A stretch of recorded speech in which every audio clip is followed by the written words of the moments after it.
Olá, meus irmãos, aqui é o evangelista Jefferson Vicente para mais uma pré-aula da nossa revista da editora Betel. A nossa lição de hoje é a lição de número 9, cujo título é A Importância e a Relevância da Contribuição para a Pregação, Crescimento e Desenvolvimento da Igreja. Irmãos, estamos passando aí pela segunda metade do terceiro trimestre de 2024 e vamos falar de um dos temas que são de suma importância para o dia a dia da igreja, que é a sua manutenção. Irmãos, a gente só se encontra dentro de um espaço que a gente chama de templo, mas que na realidade é um salão de encontro entre os irmãos, porque templo é o nosso corpo físico, que é templo do Espírito Santo. A gente só se encontra nesses lugares porque a gente paga luz, paga água, no caso, compra microfone, mesa de som, computadores para fazer a transmissão nos telões, compra televisões, faz manutenção de fiação, de banheiro, compra papel higiênico e tudo mais relacionado à manutenção do prédio. Fora a manutenção do prédio, a gente ainda contribui para a obra missionária, a gente ainda contribui para a ajuda dos necessitados, a gente ainda contribui para a manutenção dos pastores e líderes que exercem o ministério de um modo integral, que não tem tempo de trabalhar, senão negligenciaria o ministério, e tantas outras pessoas que são alcançadas e abençoadas pela contribuição dos irmãos, fazendo com que a obra de Deus ela não pare, fazendo com que a obra de Deus continue. E esse tema, que é um tema tão central e ao mesmo tempo é um tema tão repelido, tão negligenciado por alguns, tão rechaçado por outros, que estão feridos, que já foram muito explorados, e tão enfatizado por aqueles também que são avarentos, que querem arrecadar muito. Ou seja, um tema que é maltratado por diversas linhas dentro das igrejas, ele precisa ser abordado de maneira madura, de maneira responsável e, acima de tudo, de uma maneira bíblica. E é isso que nós vamos fazer aqui nesse momento. A nossa lição de hoje, ela está sendo dividida em basicamente 5 tópicos, tá? Eu vou colocar aqui para vocês os 3 tópicos da revista, que é o tópico 1, 2 e 3, sendo que o tópico 1, que fala sobre a contribuição à luz da Bíblia, eu coloquei uma parte por minha própria conta, como um acréscimo, que vocês sabem que o objetivo da nossa lição aqui é trazer um conteúdo complementar para os professores de escola bíblica dominical. Então nós vamos colocar uma parte complementar e vamos depois abordar a parte que diz respeito ao que está na revista. Depois vamos falar de como deve ser, como se deve contribuir, e aí de maneira voluntária, com alegria, de coração. Vamos falar também sobre o resultado da contribuição. Ele favorece a manutenção do serviço, do culto, ele favorece a obra missionária e ele tem vários outros resultados a partir da contribuição. Depois, por minha própria conta também, de maneira complementar, eu quero fazer com muito amor no coração e com todo respeito uma crítica à forma de arrecadação de algumas igrejas atuais, que destoam muito o modelo de arrecadação que nós encontramos no Novo Testamento. E por fim, quero responder uma dúvida que sempre aparece, irmãos, constantemente aparece. Se o mandamento do dízimo, ele é para os nossos dias. Se sim, se não, nós vamos responder isso no último tópico da nossa exposição de hoje. Então nós vamos iniciar a nossa exposição, mas sem antes informar que nós continuamos com o nosso quadro ao final, que é o quadro de respostas às críticas, às perguntas, às sugestões, aos elogios, enfim, a qualquer participação que a gente achar um pouquinho mais interessante de expor para vocês, tá? E vamos mandar também alguns abraços hoje, que alguns irmãos pediram, tudo isso a partir dos comentários da lição de número 8.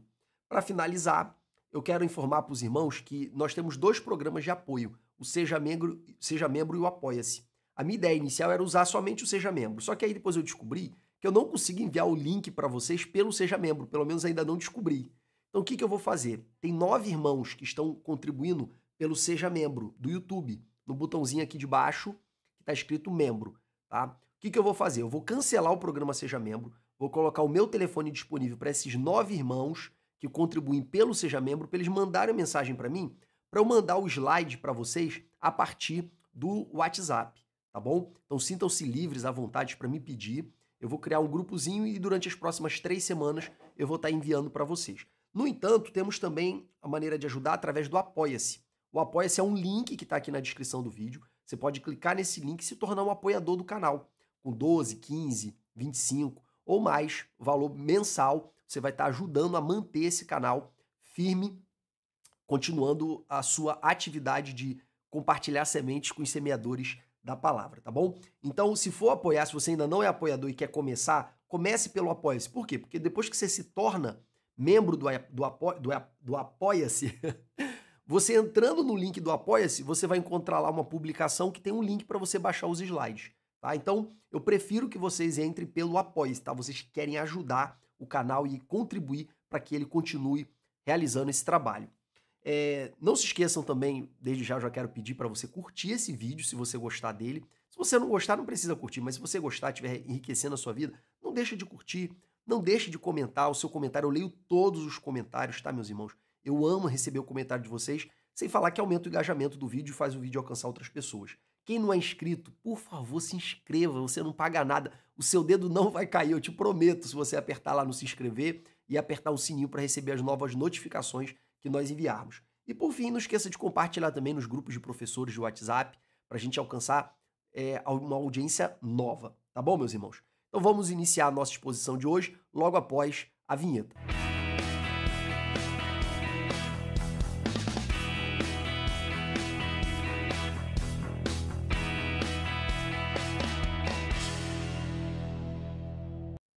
Vamos iniciar então a nossa exposição a partir do nosso tópico 1, contribuição à luz da Bíblia. Lembrando que eu dividi em duas partes, a primeira parte ela está por minha conta e a segunda parte é a parte que a gente extrai da revista, também sempre com algum complemento, tá bom, meus irmãos? Vamos iniciar então a nossa exposição. Em primeiro lugar, eu queria extrair aqui uma frase que está na revista, que eu achei muito boa, muito pertinente, e a frase é a seguinte: contribuir não é uma mera questão material, mas espiritual, pois revela a nossa fé e gratidão a Deus e o compromisso com o reino com o seu reino, com o reino de Deus.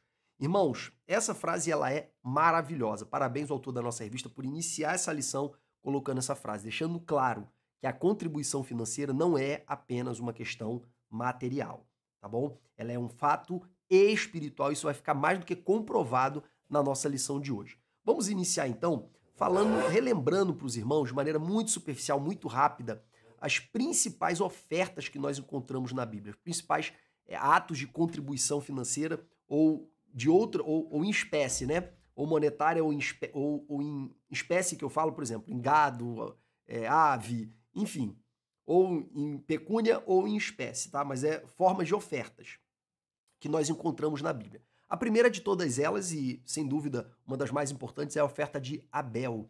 A Bíblia diz que Abel deu dos primogênitos do seu rebanho, enquanto Caim deu do produto da terra.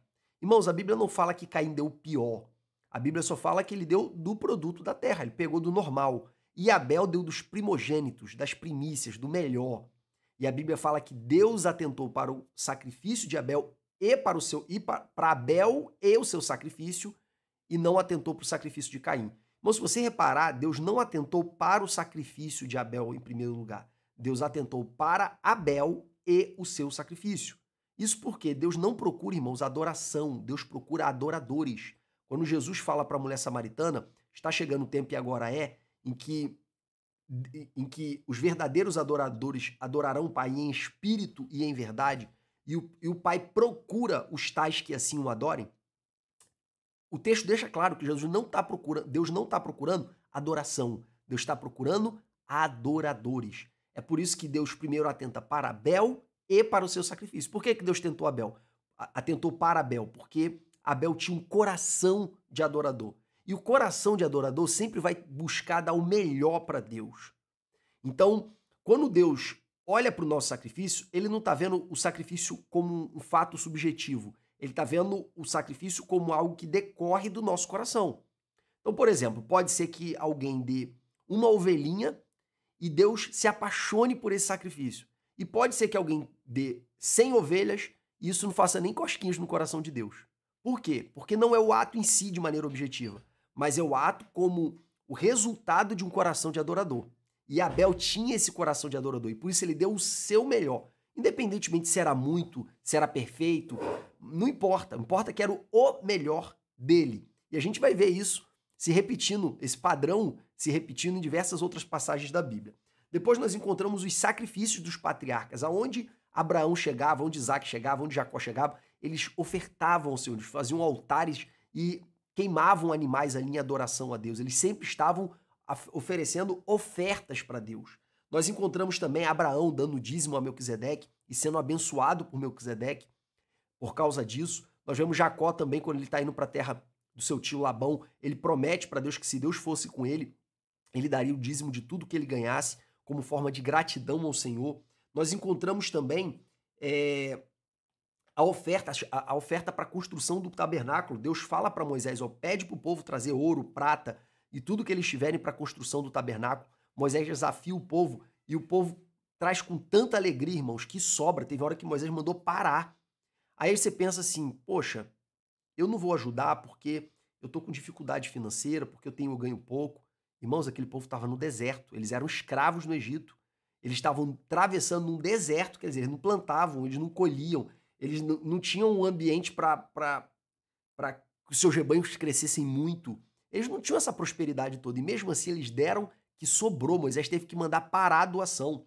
Nós encontramos também a oferta de Davi para a construção do templo. Davi já tinha recebido uma palavra de Deus que ele não seria o construtor, que quem construiria seria o seu filho. Quer dizer, ele nem veria o templo construído, mas o coração dele era tão de adorador que ele quis contribuir na maior medida que ele pudesse, ainda em vida. E se você quiser ler esse texto, eu recomendo para você que é professor de escola dominical, não deixe de ler, que é 1 Coríntios capítulo 29, que você vai ver como funciona o coração de um adorador. Davi é um dos grandes exemplos de um adorador que sempre quis dar o melhor para Deus. Ele serve e muito de inspiração para nós. Depois nós vemos Davi no momento que ele conta o povo, ele faz o censo do povo, ele peca contra o Senhor por causa do orgulho, e porque também está lá em Êxodo, salvo engano, 32, dizendo que quando o povo fosse contado, tinha que dar uma oferta por cada pessoa, adulto, homem, maior de 20 anos. Davi não se atenta para o mandamento de Êxodo, como também contou por soberba, para querer mostrar que o reino dele estava crescendo. E aí Deus envia uma praga e ele, como forma de querer se redimir perante o Senhor, ele vai oferecer um sacrifício para Deus lá no Monte Sinai, onde está o templo hoje em dia, onde foi o templo de Jerusalém, e posteriormente foi transformado agora no Domo da Rocha, né? Domo da Rocha que não é uma mesquita, é apenas um prédio para guardar a rocha onde supostamente Maomé teria ascendido aos céus, aonde Abraão teria se voluntariado, né, para sacrificar Isaac, onde era o templo de Jerusalém. Aquele monte ali fica aquele Domo da Rocha lá em Jerusalém, com aquela cúpula dourada, e logo ao lado tem a mesquita de Al-Aqsa, que aí sim é uma mesquita mesmo. Então, Davi, quando ele peca contra o Senhor, ele vai oferecer a Deus um sacrifício, e o dono daquela região ali fala, não, Davi, pode pegar todos aqui meus animais, está tudo à tua disposição, pode usar para o sacrifício. E aí Davi fala para aquele homem, eu não vou dar para Deus aquilo que não me custe nada, eu só vou dar para Deus aquilo que tenha valor para mim. Se não tiver valor para mim, eu não tenho prazer de oferecer para Deus. Quer dizer, ele queria realmente dar um sacrifício. Nós vemos também na construção do Templo de Salomão, Salomão convocou o povo para trazer ainda mais coisas, porque Davi já tinha deixado muita, mas Salomão convocou o povo para trazer ainda mais coisas, chegou a hora que ele teve que mandar parar, porque veio tanta doação que ele teve que mandar parar. Também um povo com coração voluntário para ofertar ao Senhor. Nós vemos também a oferta da viúva, que eram apenas 2 moedinhas, era praticamente nada, mas Jesus ficou olhando ela entregar a oferta no gasofilaço. Tem hora que a gente oferta e pensa que aquilo ali é um ato excluído do culto, né, irmãos? Quando, na verdade, aquilo também faz parte do culto. Tanto é verdade que o Filho de Deus estava olhando aquela mulher entregar a sua oferta. E no momento que aquela mulher, pensando que estava no anonimato, estava entregando a sua oferta, aquelas suas 2 moedinhas, Jesus olha para ela e chama os discípulos e fala, olha só, aquela mulher entregou a maior oferta. Todos os outros estão entregando grandes volumes, mas estão entregando o que sobra. Essa mulher está dando tudo o que ela tem. Por quê? Porque Deus não vê, irmãos, a quantidade, Deus vê o coração. Do ponto de vista daquela mulher, o pouco que eram aquelas 2 mulheres era tudo, era 100%. Enquanto tinha gente que estava dando muito mais, mas estava dando 1%, 0,5%. Aquela mulher, apesar do muito pouco que ela tinha, ela decidiu dar 100%. E o que importa para Deus não é a quantidade objetiva, mas é a quantidade subjetiva. Aquilo que eu decido me sacrificar para dar. Então a gente vê isso também no testemunho dessa mulher. Por fim, nós vemos também os discípulos da igreja primitiva que vendiam tudo o que tinham, depositavam aos pés dos apóstolos, tanto para o sustento dos necessitados, como também para impulsionar a obra missionária. Então a gente vê a igreja primitiva com esse coração queimando por Cristo, vivendo realmente como peregrinos estrangeiros nessa terra, sem apego a nada, querendo viver o reino de Deus na sua plenitude entre os irmãos.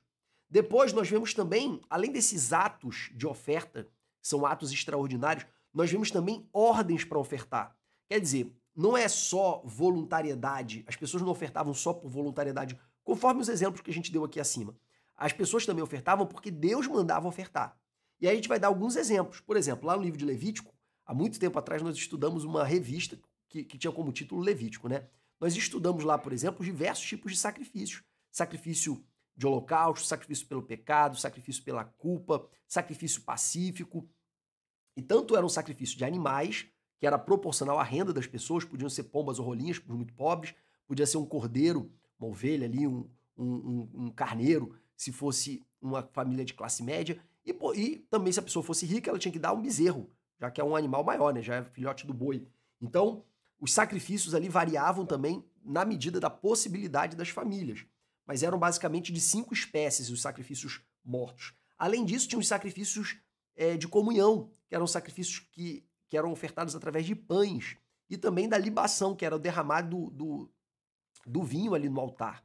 Tá? Também era uma espécie de sacrifício. Tínhamos também os dízimos, que na época bíblica do Antigo Testamento eram dados em espécie. A ordem era para levar os dízimos para o templo, e lá no templo eles tinham que comer o dízimo na presença do Senhor. Eles levavam em espécie. E mais, eles tinham que levar os pobres e os levitas das suas cidades para que os pobres e os levitas também comessem, também participassem. E tudo que sobrava ficavam para os levitas e para o templo. Tá? No caso aí também para os sacerdotes. Então, era para o dízimo era levado para comerem juntos na presença do Senhor. Sem falar que de 3 em 3 anos, o dízimo não era para ser levado para Jerusalém. O dízimo era para ser distribuído na cidade local, juntamente com os pobres, órfãos e viúvas da localidade. Tá? Então, a cada 3 anos, o dízimo não era levado para Jerusalém, ele ficava com os pobres, órfãos e viúvas. Depois, irmãos, nós temos a oferta do primogênito. Depois que Deus libertou o povo de Israel do Egito, Deus falou, todo primogênito é meu. Então todo primogênito deveria ser sacrificado.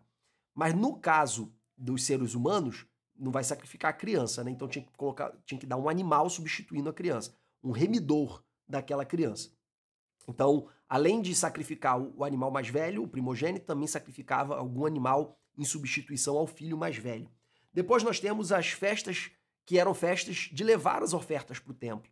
Nós temos primeiro a festa das primícias, que também é chamada de Pentecostes, porque também das semanas, porque era uma festa feita 7 semanas após a Páscoa, que dava um total de 50 dias, e por isso Pentecoste no grego. Essa festa das primícias, era a festa em que as pessoas levavam lá o seu dízimo dos primeiros frutos da colheita. E temos também as festas das tendas ou dos tabernáculos, que era uma festa linda que acontecia em Jerusalém. Eles ficavam 7 dias ali acampando na rua, no quintal, enfim, para relembrar o tempo que o povo de Israel passou no deserto. E as pessoas também levavam os seus dízimos para Jerusalém, tanto para comerem juntos ali, como também para comerem no templo junto com os sacerdotes e deixar também o que sobejasse para os sacerdotes e os levitas. Então era festa que as pessoas tinham que levar coisas, tá? Para comerem juntos. Depois nós temos as ofertas estabelecidas pelo censo, pela contagem do povo, que é a oferta que cobraram Jesus quando Jesus ainda estava lá em Cafarnaum. Chegaram para Jesus e perguntaram, o seu mestre paga os impostos? Aquele imposto ali, irmãos, de dracma eram 2 dracmas. E 2 dracmas era o equivalente a meio ciclo do templo, que era justamente esse valor que era pago no censo, tá? Na contagem do povo. E que depois lá em Neemias até fez uma coleta desse valor para a manutenção do templo. Então esse valor era cobrado ali periodicamente das pessoas nos tempos de Jesus. Tá bom? Como a gente vê aqui em Mateus capítulo 17, versículo 24. Então todas essas são ofertas obrigatórias, tá? Que são decorrentes de ordenanças. Então as ofertas tanto decorrem de um coração voluntário, como aconteceu com o vaso de alabastro, que aquela mulher ofereceu para Jesus, como também ocorrem a partir de ordens que estão lá na lei de Moisés. Em continuidade, nós temos também alguns episódios muito específicos relacionados à necessidade de não pararmos de contribuirmos constantemente ou com regularidade para a manutenção do serviço na casa do Senhor. O grande exemplo é a oferta, ou pelo menos a coleta ou restabelecimento das ofertas oficiais que Neemias estabeleceu. Depois que Neemias reconstruiu o templo, Neemias reorganizou o serviço no templo. Depois que Neemias reestruturou, reconstruiu os muros, ele reestabeleceu o serviço no templo. Lembrando que Neemias, quando ele foi para Jerusalém, o templo já estava reconstruído, tá? E quando ele esteve em Jerusalém como governador, ele restabeleceu o serviço no templo, tal qual estabelecido por Davi, que tinha os sacerdotes mais focados ali na parte interna do templo e também na parte dos sacrifícios, e os levitas auxiliando ali como porteiros, como seguranças, ou auxiliando os sacerdotes, ou como músicos. Então ele restabeleceu o serviço ali dos levitas. E para a manutenção dos sacerdotes e levitas, ele restabeleceu as ofertas ao Senhor, tanto dos dízimos como as ofertas todas que eu mencionei aqui anteriormente, as ofertas voluntárias. Ele restabeleceu essa arrecadação entre o povo para a manutenção do serviço no templo. E é interessante, irmãos, que teve um período que ele teve que voltar para a Pérsia. E quando ele voltou para a Pérsia, deixaram de pagar, deixaram de entregar as ofertas. E aí o que aconteceu? Os levitas, cada um foi para sua casa. Por quê? Porque eles não tinham mais como se sustentar. Então, por causa da omissão do povo em ofertar, os levitas que serviam como seguranças, que é o caso do porteiro, né? Serviam como músicos e que serviam ali como auxiliares dos sacerdotes, eles tiveram que voltar para casa, abandonar o serviço ministerial. Então, quando Neemias volta, ele determina o reestabelecimento das ofertas. Ele chama a atenção dos magistrados. Ó, por que vocês deixaram de cobrar o povo as ofertas? Não sabe que por causa disso os levitas foram embora? Então ele convocou novamente os levitas para voltarem para o serviço e restabeleceu as contribuições, na verdade a cobrança das contribuições. E nesse período ainda que Neemias tinha saído e o povo tinha parado de contribuir, é o período justamente que Deus levanta o profeta Malaquias para falar daquele texto célebre sobre o dízimo, tá? Roubará o homem a Deus? Todavia vós me roubais e dizeis, em que temos te roubado? Nos dízimos e nas ofertas alçadas. Com maldição sois amaldiçoados, porque me roubais a mim, vós, toda a terra. E por que eles estão roubando ao Senhor? Irmãos, porque Deus ele é o dono da terra. Deus colocou Israel numa terra que era dele, uma terra que eles não fizeram nada para merecer. Eles sim lutaram para conquistar, mas só venceram porque Deus deu vitória. Então a terra era de Deus, eles tinham um dever de tudo aquilo que eles extraíam da terra, de todas as riquezas que eles produzissem, de dar o dízimo e dar as ofertas que estão estabelecidas na lei. Trazei todos os dízimos à casa do tesouro, para que haja mantimento na minha casa. E aqui mantimento é no sentido geral, tanto os mantimentos para as ofertas que eram diárias, tá, de manhã e de tarde, que eram dobradas na lua nova, nos sábados, que era dobrada também na lua nova, enfim, que eram ofertas que eram constantes, tá? E fora de tudo aquilo que cerca, né, ali as ofertas, os utensílios e tudo mais, sem falar na manutenção também dos próprios ministros. E aí depois vem uma palavra de bênção que eu vou deixar para ler para vocês, com vocês depois, daqui a pouquinho, quando eu falar acerca de oferta como ato de fé, tá? Então a gente vê uma repreensão clara do Senhor através do profeta Malaquias, lembrando que Deus usou Malaquias, foi Deus falando com o seu povo. Depois nós temos a promessa de bênção, que é esse texto aqui, e eu só quero já adiantar um assunto que eu vou reforçar outras vezes aqui ainda na exposição de hoje, que a gente não pode confundir barganha com a certeza da bênção de Deus. O que acontece, irmão? Deus fala aqui claramente, ó, depois fazei prova de mim, diz o Senhor dos Exércitos, se eu não vos abrir a janela dos céus e não derramar sobre vós uma bênção tal, que dela vos advenha a maior abastança. E ele continua aqui prometendo que vai abençoar o seu povo, que vai prosperar o seu povo que fosse fiel a ele através dos dízimos e das ofertas. E aí, irmãos, algumas pessoas são induzidas a ofertar e a dizimar pensando em receber a bênção de Deus de volta. Irmãos, essa mentalidade não é uma mentalidade correta, essa é uma mentalidade de barganha, eu estou dando para receber. Não, o objetivo de Deus fazer as promessas de bênção não é para você dar para receber. O objetivo é outro, é você dar sabendo que não ficará desamparado. Esse é o objetivo de Deus. Porque conforme nós leremos daqui a pouco, a gente não tem como dar para Deus porque tudo já veio dele. A gente vai ler isso aqui daqui a pouco, de acordo com 1 Crônicas capítulo 29. Não tem como eu dar algo para Deus se tudo já veio dele. De modo que, quando eu estou dando algo para Deus, eu não estou fazendo uma troca, eu estou te dando para você me dar. Não, pelo contrário, eu dou por amor, eu dou voluntariamente, eu dou com alegria. E dou sabendo que eu não ficarei desamparado. Porque um dos motivos das pessoas reterem a mão é o medo de fazer falta. Eu vou falar disso daqui a pouco, tá? Então não confunda a mentalidade de barganha com a mentalidade da certeza de que dando eu não ficarei desamparado. É esse sentido, esse segundo sentido que move o coração de Deus a fazer tantas promessas de bênçãos para quem tem um coração generoso com a sua obra. Então, nós vemos aqui o caso de Neemias e o motivo pelo qual nós não podemos deixar de ofertar e de dizimar constantemente ou com rotina, porque a obra do Senhor não para, ela precisa ser mantida, os missionários precisam ser mantidos, os pastores do Ministério Integral precisam ser mantidos, toda a manutenção da casa do Senhor precisa ser mantida. E isso tudo depende de dinheiro. E onde está o dinheiro de Deus, irmãos? Dentro do meu e do seu bolso, conforme nós veremos com mais clareza em alguns textos bíblicos ainda hoje. Então, outros textos bíblicos importantes sobre oferta, eu separei mais alguns aqui. Um dos mais bonitos, assim, que fala sobre o nosso dinheiro a serviço de Deus como uma forma de honra, é honra ao Senhor com a tua fazenda e com as primícias da tua renda. Primícias aqui, irmãos, é tanto no sentido de melhor, como também no sentido de as primeiras coisas. Quer dizer, eu não vou dar do que sobra, eu vou dar do que entra no início, tá? Com fé de que Deus vai fazer sobrar se eu for um bom administrador. E se encherão os teus celeiros abundantemente, transbordarão de mostos os teus lagares. Quer dizer, uma promessa de bênção para quem honra o Senhor com as primícias da sua fazenda. Nós temos também o texto mais importante de todos, quando a gente fala de doação, que é 2 Coríntios capítulo 8 e 9, em que Paulo está fazendo um levantamento de uma grande oferta para o povo, para a igreja de Jerusalém. Como vocês sabem, a igreja de Jerusalém vendeu tudo, depositou aos pés dos apóstolos, e isso possibilitou que os apóstolos viajassem por diversos outros países, pregando a palavra, pregando o evangelho, e chegou um período que foi profetizado pelo profeta Ágabo de grande escassez. E quando veio essa seca, essa escassez, o povo que estava sem terra, estava sem empresa, porque eles tinham ofertado tudo, eles passaram necessidade. Aí você pensa assim, foram burros, deram tudo, como eu já vi pregadores famosos falando. Não, irmãos. Não, a Bíblia não fala isso com tom de reprovação, pelo contrário.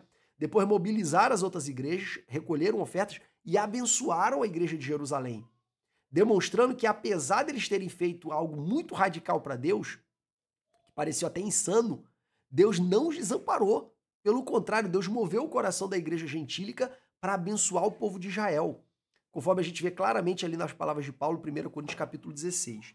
Depois nós temos também Romanos capítulo 15, versículo 25 a 27, que também é um texto que fala, que é justamente o texto que fala, né, dessa arrecadação que Paulo está fazendo na igreja da Macedônia e da Acácia, ou da Acaia. Acaia aqui, irmãos, é Coríntios, tá? Macedônia, Tessalônica, Filipos, Bereia, tá bom? Então ele está fazendo uma grande arrecadação aqui. Inclusive, essa arrecadação da Acaia é justamente essa daqui de 2 Coríntios capítulo 1 Coríntios capítulo 16 e também de 2 Coríntios 8 e 9. 1 Coríntios 16 ele fala que vai fazer uma oferta para os irmãos de Jerusalém, tá? Os irmãos da igreja da Judéia. E em 2 Coríntios ele instrui como será recolhido o dinheiro. Tá? São cartas que são escritas em um período muito breve, entre uma e outra. Em um ele fala da coleta, os irmãos manifestam interesse em participar, então ele envia a segunda carta explicando como fazer e animando os irmãos para fazerem com vontade, certo? Para não dar o que estava sobrando. Depois nós temos também Filipenses capítulo 4, versículo 15 a 18, que fala também de como a igreja de Filipe teve uma relação com Paulo, não somente de receber, mas também de dar e receber.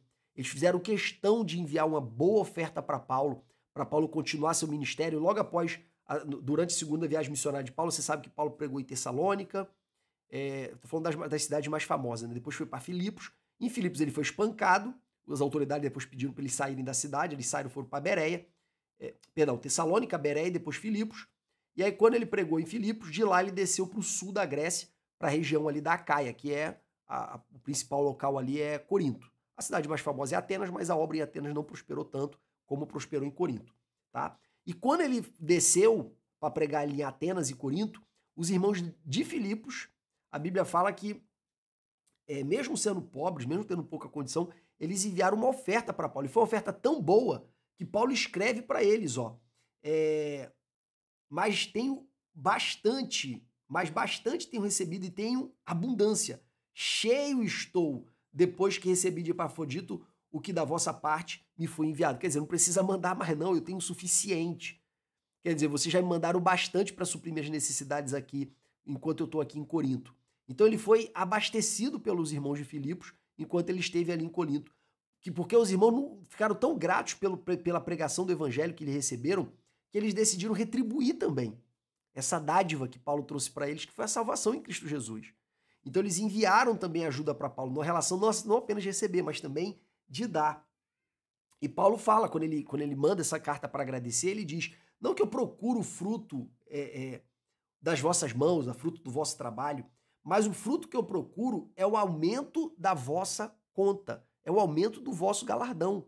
Eu estou recebendo a oferta de vocês porque eu sei que isso vai ser bênção para vocês mesmo. É isso que Paulo está falando. Eu estou recebendo a oferta de vocês porque eu sei que isso vai prosperar a vida de vocês em relação a Deus. Tá? É isso que Paulo está querendo dizer quando ele fala que o que ele busca mesmo não são as dádivas, não são os presentes dos irmãos, mas procura o fruto que aumente a vossa conta, a conta no céu. Tá bom, irmãos? E depois nós encontramos Jesus falando que é melhor dar do que receber. Aqui são alguns textos, tá? Que eu separei para vocês, para os irmãos entenderem a importância de dar, a importância de ser generoso, a importância de doar, tá? Devemos ser prioridade, Deus deve ser prioridade nas nossas ofertas. Quer dizer, a gente não tem que dar o que sobra, tá bom, irmãos? E aí a gente vê aqui, ó, em Êxodo 22, 29, as tuas primícias e os teus licores não retardarás. O primogênito de teus filhos me darás. Quer dizer, Deus quer o melhor. Deus não quer o que sobra. Deus quer um coração de adorador. E o coração do adorador, ele sempre vai priorizar Deus. Ele vai amar Deus sobre todas as coisas. E aí vem o exemplo de Abel. E também lá em Malaquias, você não tem só aquele texto de 3:10. Tem um outro texto que Deus reclama do povo. Ele fala, vocês estão trazendo para mim oferta manca, ovelha ferida. Eu não recebo a oferta de vocês. Entregue essas ofertas pro rei de vocês, para você ver se eles vão aceitar. Mas para mim vocês querem dar oferta manca, oferta ferida, oferta manchada. Eu não recebo. Quer dizer, porque Deus, irmãos, ele quer a prioridade, a primícia, ele quer o melhor. Tá bom? Porque isso revela um coração de quem coloca ele em primeiro lugar.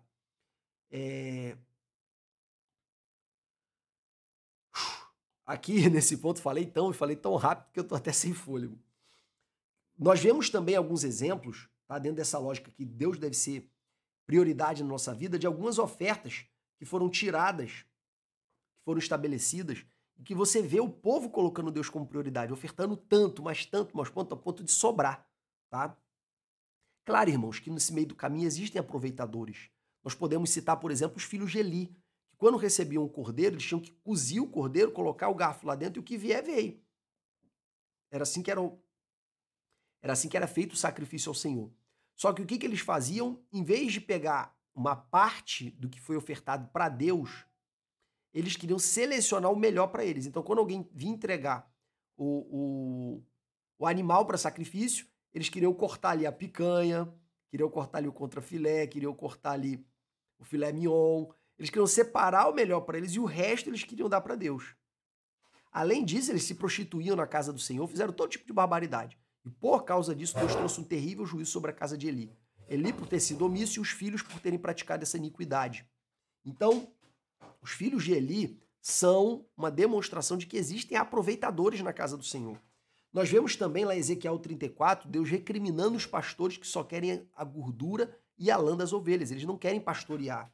Depois nós encontramos também Paulo falando, instruindo a Timóteo acerca da consagração dos presbíteros ou bispos.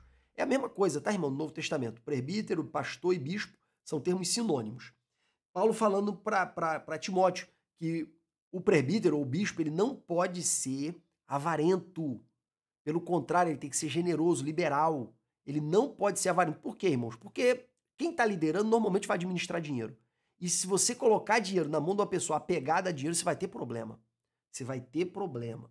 Então, um dos requisitos que as nossas lideranças da Assembleia de Deus de Madureira precisam vigiar é verificar se o pastor presidente e os pastores presidentes verificarem se os dirigentes de congregação são apegados a dinheiro.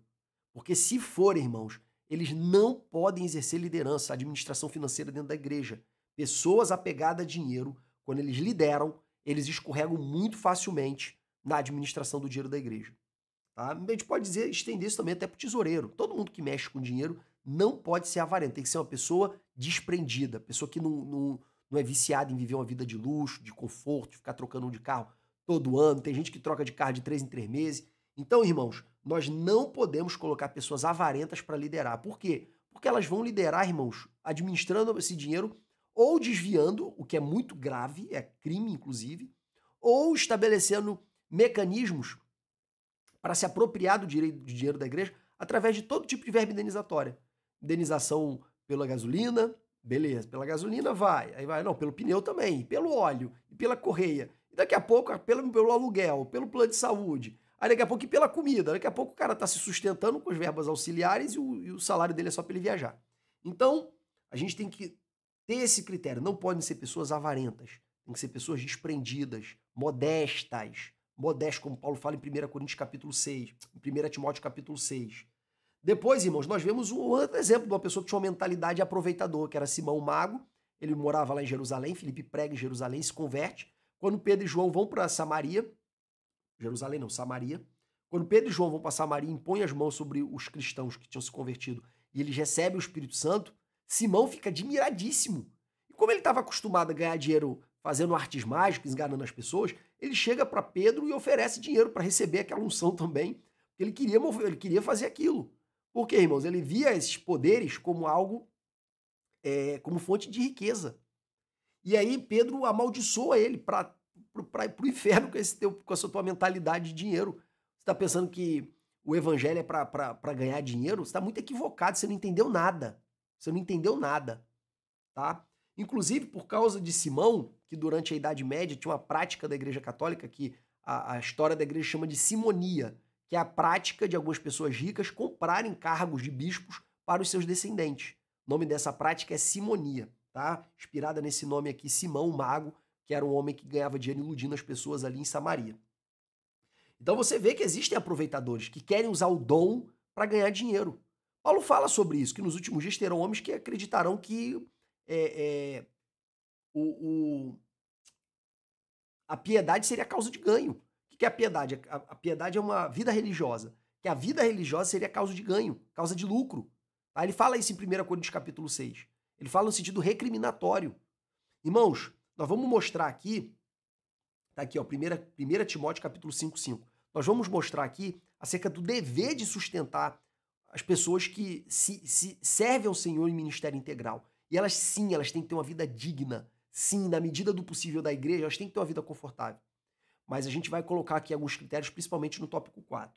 Vamos lá, então, para o tópico 1 da revista. Tudo que eu falei aqui antes foi por minha própria conta, também já antecipando alguns textos que a gente vai usar ao longo dessa aula, tá? Agora a gente vai entrar nos assuntos mais propriamente da revista, do tópico 1 da revista, a contribuição à luz da palavra de Deus. Principais motivos das pessoas não serem generosas e o antídoto para esses problemas. Vamos lá? Primeiro, muitas pessoas não são generosas na obra do Senhor por causa de incredulidade. Como assim? Elas acham que se elas derem, elas não terão. Vai faltar para elas. E por causa dessa incredulidade, elas não dão. Qual é o antídoto para isso? É a fé, irmãos. Nós vamos mostrar várias promessas de Deus aqui de que vai prosperar, vai abençoar quem é generoso. Então a gente vai falar, vai estimular a fé dos irmãos a serem mais generosos na nossa aula. Depois, ingratidão. Tem gente que não dá, irmãos, porque não tem a compreensão de que tudo que ela conquistou foi uma bênção de Deus. Foi Deus que a prosperou, que Deus fez com que ela alcançasse o resultado do trabalho de suas mãos. Para ela, o que ela conquista é dela, ela que se esforçou. Quando, na verdade, tem muita gente que se esforça e que não alcança nada, ou se alcança, perde tudo. Então, por falta de gratidão, muita gente também não é generosa, não é liberal com as suas finanças em relação à obra do Senhor. Um terceiro motivo é a indiferença. Pessoas, irmãos, o contrário do amor não é o ódio, mas o contrário do amor é a indiferença. O amor, ele te torna diligente, ele te torna dedicado, ele te torna generoso. Ele te torna generoso. Já a ausência do amor te torna indiferente. Ah, se a obra está crescendo, se não está crescendo, para você tanto faz, tanto fez. Não te diz respeito, certo? Outro ponto, isso aqui também está na revista, que aqui eu já estou sendo mais específico, também ainda estou falando de amor. Só que aqui eu estou falando especificamente da ausência de amor na obra de Deus, também faz com que as pessoas não contribuam. Então a indiferença em relação à obra de Deus faz com que as pessoas não contribuam. Isso tudo que está em vermelho, irmãos, são acréscimos meus, tá? Na revista você vai encontrar 3 subtópicos. Eu estou acrescentando outros motivos aqui. Tem mais um motivo também, que é a inveja de alguns irmãos em relação à liderança da igreja, que é sustentada pela igreja. A pessoa trabalha pra caramba e tal, ganha lá seus 2, 3 salários mínimos, e aí ele não quer ofertar, porque ele acha um absurdo o pastor, que é ministério integral. Tá? E ninguém sabe o que é um pastor de ministério integral, irmão. Se ele é ministério integral, é porque ele não teria condições de trabalhar e dar assistência para a igreja, porque o serviço é muito. É claro, irmãos, que não tem como ter ministério integral quem pastoreia igreja pequena, que sobra tempo para ele trabalhar. É óbvio que essa pessoa não tem que ser ministério integral. O próprio apóstolo Paulo, que vivia praticamente para obra, trabalhava. Como é que um pastor que tem condições de trabalhar quer ficar sendo sustentado pela obra? Eu acho isso errado também. E a Assembleia de Deus só cresceu porque, para nós, o ministério pastoral não é visto como uma profissão, como acontece em muitas igrejas históricas. O camarada passa ali 5 anos no seminário, depois vira pastor numa igreja, vira um pastor auxiliar numa igreja maior, para depois assumir uma igreja como se fosse um emprego mesmo. A gente não tem essa visão. A gente manda as pessoas para assumir igreja, assumir congregação, iniciar trabalho, pessoas que têm as suas vidas profissionais e também, no tempo vago, servem ao Senhor na obra de Deus, liderando a obra do Senhor. Então a gente só cresceu tanto porque a gente nunca viu o ministério como profissão. Só que algumas pessoas veem.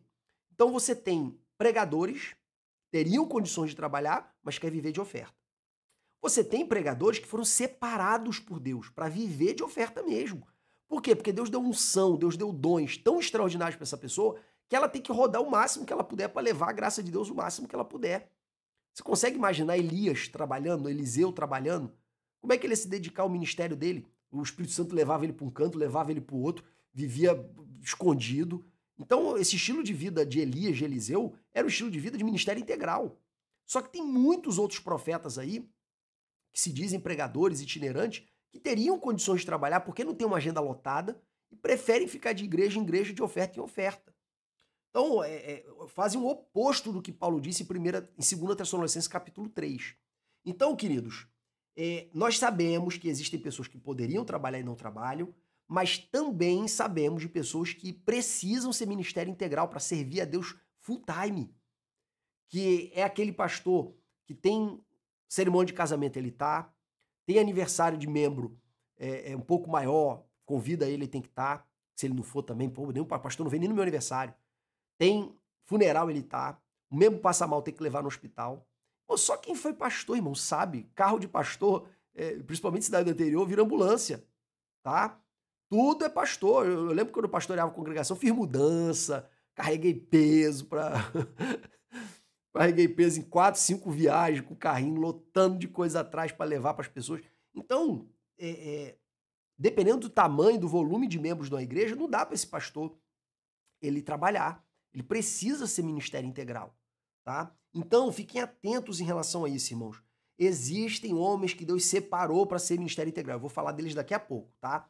Só que algumas pessoas invejosas não doam porque não suportam a ideia de alguém viver da obra do Senhor. Esse é o grande problema, tá? Então, eu já estou adiantando que existem pessoas que se aproveitam. Existem aproveitadores, mas existe muita gente séria, vocacionada, chamada por Deus para ser ministério integral. E essas pessoas precisam ser mantidas. Só que pessoas invejosas, que gostariam de estar lá, mas não estão, não dão por causa dessa inveja, tá? Nós temos também pessoas que não dão por desobediência, não entendem que manter a obra do Senhor é um dever de todo servo de Deus. Nós temos também pessoas que não dão por avareza. Aqui, irmãos, é um motivo diferente da inveja e é um motivo diferente da incredulidade, tá? A avareza é o apego ao dinheiro, é o amor ao dinheiro. A pessoa coloca no dinheiro um apego, um apreço. Sabe? Eu falo, onde tiver teu tesouro, aí está teu coração. Então, tudo que você se esforça muito para conquistar, o seu coração se apega. Então, a pessoa que lutou muito para comprar um carro, comprar uma casa, construir uma empresa, é muito fácil ela se apegar àquilo. E ela, ao se apegar àquilo, ela não quer dividir. Ela teria plena condições de dividir, ela não sente inveja do pastor que vive em tempo integral, não. O problema dela é apego. Tá? É apego. Ela é mão fechada porque ela ama o que ela tem. O coração dela está no dinheiro. E aí, nesse caso, tem que ter arrependimento e ela tem que aprender a ser generosa, sabendo que o fruto do Espírito é a bondade. Depois, temos a falta de hombridade. Irmãos, desculpa, você vai num culto. Você está desfrutando de um microfone, de uma caixa de som, de uma mesa de som, de uma cadeira, de uma luz. Tem igreja que tem um ar-condicionado, de água, de papel higiênico, de púlpito, de toda uma infraestrutura que tu não gastou R$1 para conquistar e tu tá só desfrutando e tu não quer nem manter. Isso é falta, irmão, de hombridade. Falta de caráter. É falta de um mínimo de senso. É igual vocês juntam os amigos, ó, vamos fazer um churrasco, vamos. Ó, cada um dá o que pode. De repente, quem está organizando sabe, ó, tem algumas pessoas que estão desempregadas. Então, para não constranger elas, vou falar que cada um dá o que pode. E aí, de 10 amigos, 2 estão desempregados, os outros 8 estão trabalhando. Só que só 7 contribuem. Por que só 7 contribuem? Os 2 que estão desempregados não teriam condições de contribuir, mas tem um espertinho ali no meio, um mau caráter ali no meio, que mesmo tendo condições de ajudar, ele quer dar um de espertinho. Ele quer desfrutar de tudo sem botar a mão no bolso. Essa pessoa não ajuda por falta de hombridade, tá? É por isso que ela não ajuda. Então, irmãos, uma certa medida, não contribuir para desfrutar de toda a estrutura da igreja é, sim, uma falta de hombridade. E aí, queridos, ó, contribuição à luz da palavra de Deus. Esse é o tópico 1 da nossa revista, certo? E aí vem os subtópicos. Em primeiro lugar, à luz da palavra de Deus, contribuição é um ato de fé. E aqui eu vou esmiuçar isso que eu falei aqui no início, tá? Em primeiro lugar, incredulidade é um dos principais motivos para as pessoas não serem generosas, elas acham que vão ter falta, tá? Só que a Bíblia, irmãos, ela nos desafia a viver pela fé. A Bíblia fala que o justo viverá pela fé. Nós encontramos também que nós andamos por fé e não por vista. Então, quando a gente não doa com medo de faltar, a gente está andando na incredulidade. E por que estamos andando na incredulidade? Porque existem inúmeras promessas de Deus acerca da sua bênção para quem for generoso. Inúmeras promessas, inúmeras. E quais são elas? Nós encontramos, por exemplo, em 2 Coríntios capítulo 9, Deus falando que vai multiplicar a sementeira de quem semeia. Bom, pensa bem, Deus quer abençoar o fulano, tá? O fulano tá aqui, ó, necessitado. Eu, Jefferson, mão de vaca, não divido nada com ninguém. O irmão Beltrano é generoso, irmão. Tudo que vem na mão dele, ele busca dividir. Se ele ganha 2, ele dá 1. Se ele tem uma bênção a mais no trabalho, se ele tem uma bênção a mais na restituição do imposto de renda, ele sempre procura dar uma contribuição a mais para outras pessoas. Ele é uma pessoa generosa, tá? Deus quer alcançar o fulano. Deus é dono do ouro e da prata, mas o dinheiro dele está no nosso bolso. Deus quer alcançar o fulano. Deus quer alcançar a vida do fulano através de bênção financeira. O fulano está precisando, está necessitado. O que Deus vai fazer, irmãos? Deus vai enviar a prosperidade através da minha vida ou Deus vai mandar prosperidade na vida do Beltrano? Irmão, com certeza Deus vai mandar prosperidade na vida do Beltrano. Ele vai multiplicar a sementeira do que semeia. Para quê? Para que quando o Beltrano tiver abundância, ele possa olhar para o fulano e falar: fulano, vamos lá no mercado comigo? Fulano, você está precisando de ajuda? Fulano, como é que eu posso te ser útil, fulano? Como é que tá a tua despesa? Como é que tá a tua conta de luz? Tá vendo, irmão, que Deus vai mirar no Beltrano? Por quê? Porque o Beltrano é generoso. Beltrano, ele tem o coração aberto. Então Deus vai multiplicar a sementeira do Beltrano. Tá? Então Deus, além de ter um compromisso de não nos deixar faltar, Deus ainda vai multiplicar para a gente continuar abençoando. Não é isso que está aqui em Provérbios 11, versículo 24 a 25? Irmão, dê pausa nesse vídeo e leia esses textos. Jefferson, eu quero ter acesso ao slide. Antigamente, irmão, passei 5 anos disponibilizando de graça para vocês na descrição do vídeo aqui no YouTube. Mas eu criei o programa do Seja Membro e do Apoia-se. Claro que, como eu falei no início, a gente está mais focado agora no Apoia-se. A gente criou esse programa e o que eu vou oferecer para os irmãos do Apoia-se? Eu não tinha nada para oferecer além da aula que eu já dou aqui de graça, né?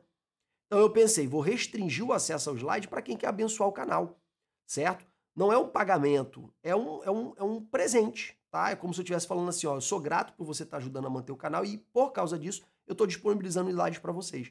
Tem gente que está ali no Apoia-se que, na verdade, só tem 2 pessoas no Apoia-se até agora, mas eu acredito que vai entrar mais gente. Tem gente que vai estar ali no Apoia-se que não quer slide, que não usa o slide. E tem gente que vai estar só por causa do slide. E tem gente que quer abençoar e também quer o slide. Tá? Eu sugiro que você seja essa terceira pessoa que quer abençoar a continuidade do canal, porque um slide desse eu demorei no mínimo aqui 6 horas para aprontar, tá? E também desfrutar do slide que eu vou disponibilizar em Word e em PDF, tá bom? Então dê pause e leia na tela do seu celular, no seu computador, na sua TV, onde você estiver vendo, ou se você estiver slide, leia esses textos. Você vai ver inúmeras promessas de bênçãos de Deus para quem é generoso. Eu não vou ler para não perder tempo, porque a hora você está vendo que eu estou falando igual a matraca aqui, acelerado, e o tempo não para, né, irmãos? O negócio aqui tem que acelerar mesmo. Vamos lá. Atenção, não é dar por barganha, é dar na certeza de que não será desamparado. A fé não é eu tô dando porque Deus vai me devolver. Não, isso aí é mentalidade, é pregação de igreja neopentecostal, tá? Aqui é eu vou dar sabendo que não ficarei desamparado. É nesse sentido que Deus, quem semeia pouco, colhe pouco, quem semeia muito, colhe muito, certo? É nesse sentido que Deus vai abrir as janelas dos céus e derramar uma bênção tal. É nesse sentido. Fique tranquilo, tá? Quando você é generoso para mim, diz o Senhor, eu também serei generoso para você. É igual uma vez, Deus colocou no meu coração, acho que eu já contei esse testemunho aqui no canal, de eu abençoar a vida de um pregador. Demorei a abençoar e tal, mas o Espírito Santo ficou me incomodando. Chegou a hora, irmãos, que eu falei, rapaz, eu tenho que entrar em contato com esse pregador, e eu entrei em contato com os irmãos da congregação lá de Vila Rangel, lá em Irajá, no Rio de Janeiro, congregação de Madureira. Eu entrei em contato com alguns irmãos que conheciam o pregador, pedi o contato do pregador, entrei em contato, mandei para ele uma oferta. Quando ele estava pregando, o Espírito Santo estava botando no meu coração para dar um terno para ele. Dar um terno para ele, dar um terno para ele, dar um terno para ele, dar um terno para ele. Aí no final, eu não dei, porque ele foi jantar e tal, e fui adiando. Uns 6 meses depois eu entrei em contato, falei com ele, falei, irmão, o Espírito Santo tocou no meu coração para eu te dar um terno, mas você pode gastar o dinheiro como você quiser, tá? Eu não vou te dar um terno, eu vou te dar o dinheiro para um terno, mas você pode gastar da maneira como você achar melhor. Pedi a conta dele, mandei R$ 500. Uma semana depois, no mesmo dia da semana que eu fiz a oferta, 7 dias depois, eu fui ministrar numa igreja. Quando eu saí, me deram um envelopezinho. E quando eu fui para casa buscar minha esposa na casa do tio dela, né, da tia dela, né, o esposo da tia, que a gente chama de tio também, falou para mim, cara, eu tô saindo da Assembleia de Deus, tô indo pra Batista, tu não quer meu terno, não? Eu falei, aceito. Aí ele me deu aquele terno, e depois eu abri o envelope e tinha R$ 500. Então Deus mandou dar um terno para a pessoa, eu dei, essa pessoa me devolveu, aliás, Deus me devolveu aqueles R$ 500 7 dias depois e junto com os R$ 500 ainda me deu um terno. 7 dias depois, tá? 7 dias depois. Teve uma irmã, um tempo atrás, eu pedi a doação para pagar o editor de vídeo. Antigamente eu editava o vídeo, agora eu faço direto aqui na mão no programa que eu estou usando aqui agora. E aí, o que eu fiz com os irmãos? Falei, irmãos, eu preciso arrecadar R$ 200 por mês, mande sua oferta aqui e tal, pra gente poder abençoar a vida do irmão. E ela mandou. Então, quando eu recebi o comprovante dela, o Espírito Santo falou para mim, devolve 10 vezes mais. Então, ela me mandou a oferta, eu mandei para ela 10 vezes mais a oferta que ela tinha mandado. Ou até hoje ela é seguidora do canal. Ela não precisa dizer aqui nos comentários, mas é uma irmã que segue o canal até hoje. Eu tô falando isso, irmãos, porque é melhor dar do que receber. Nosso prazer é muito maior, tem que ser muito maior de dar do que receber. Porque se você está dando, é porque Deus está te prosperando, é porque Deus está te abençoando. E você está sendo grato a Deus, compartilhando da natureza dele, que é a generosidade. Tá? Então, dar tem que ser um prazer, tem que ser uma satisfação. Mas a gente precisa dar também com fé de que dando a gente não vai ficar desamparado. Então, essa irmã deu com o coração generoso e recebeu 10 vezes mais do que ela tinha mandado. Porque foi o que o Espírito Santo botou no meu coração para fazer por ela. Eu tô dando esse exemplo, não tô falando que eu vou fazer isso com todo mundo do canal, até porque se Deus mandar eu faço também, não tem problema não, tá? Mas foi um caso excepcional, o Espírito Santo me direcionou. No caso do pregador, o Espírito Santo me direcionou. E tantas outras vezes que a gente oferta, irmãos, e não recebe uma recompensa imediata, mas com certeza a gente vai ser recompensado um dia, porque não há nada que a gente faça por reino de Deus que a gente não receba pelo menos 100 vezes mais, tanto nessa vinda quanto na vindoura. Na presente vida com tribulações e na vindoura sem tribulação nenhuma, no seu reino eternal. Então, queridos, dar é um ato de fé. É dar não para receber, é dar sabendo que vai receber porque não ficará desamparado. Amém? Não é por barganha, é por certeza do cuidado. Outra, falsa desculpa para não dar. Tem gente que, não vou dar não, porque eu tenho tão pouco. Irmão, isso aí é conversa fiada. Lembra da história da viúva? Que ela deu pouquinho e foi a maior de todas as ofertas? Lembra do menino dos 5 pães e 2 peixinhos? Só deu aquilo para 5.000 pessoas, mas ele deu o que ele tinha. E daquilo ali Deus multiplicou e abençoou uma multidão.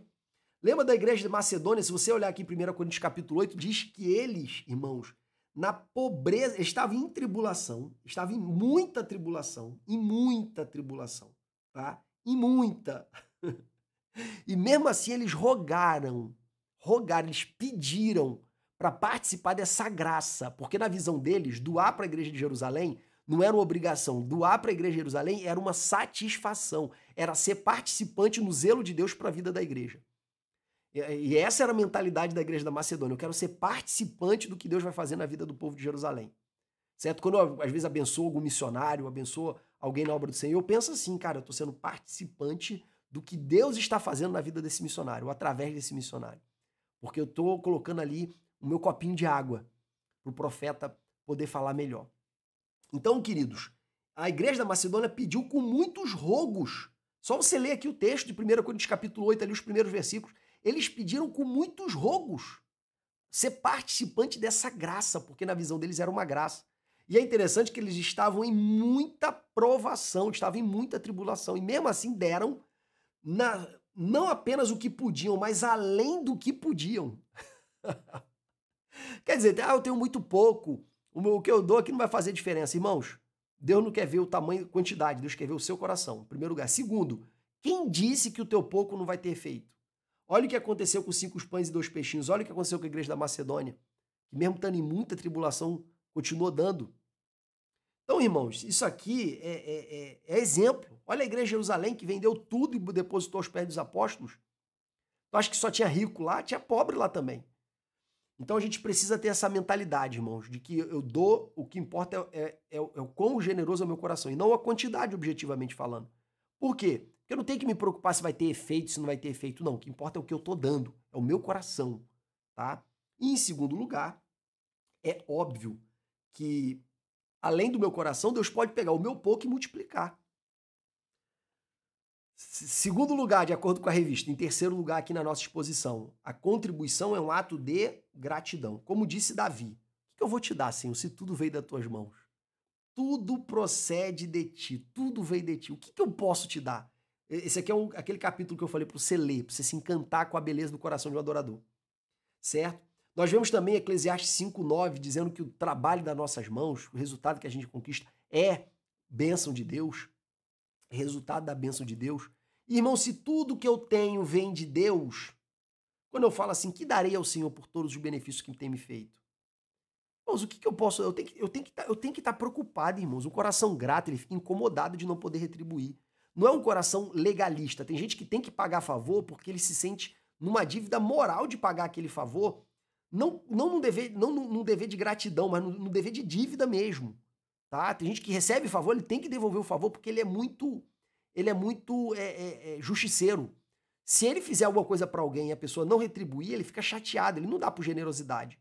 Ele é tipo um negociante, certo? Então, quando alguém faz um favor para ele, ele também tem que pagar esse favor, porque senão ele fica incomodado.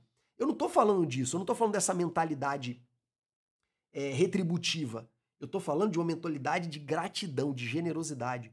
Eu recebi, eu tenho que fazer alguma coisa de volta. Eu tenho que retribuir de alguma maneira por tudo que o Senhor tem me dado. Olha o exemplo dos 10 leprosos, um voltou para agradecer, os outros 9 eram ingratos. Então, eu não quero ser os 9, eu quero ser o que voltou. Então, quando a gente dá para Deus, quando a gente oferta, quando a gente dizima, a gente revela esse coração de quem é grato. Terceiro lugar, um ato de amor. Aqui eu já me refiro mais ao próximo, né? Ama o teu próximo como a ti mesmo. Se a gente levasse esse texto a sério, 50% da nossa renda seria dada ao próximo, tá bom? O problema é que a gente acha que ama e na verdade não está nem perto de amar. Quanto mais o amor de Jesus.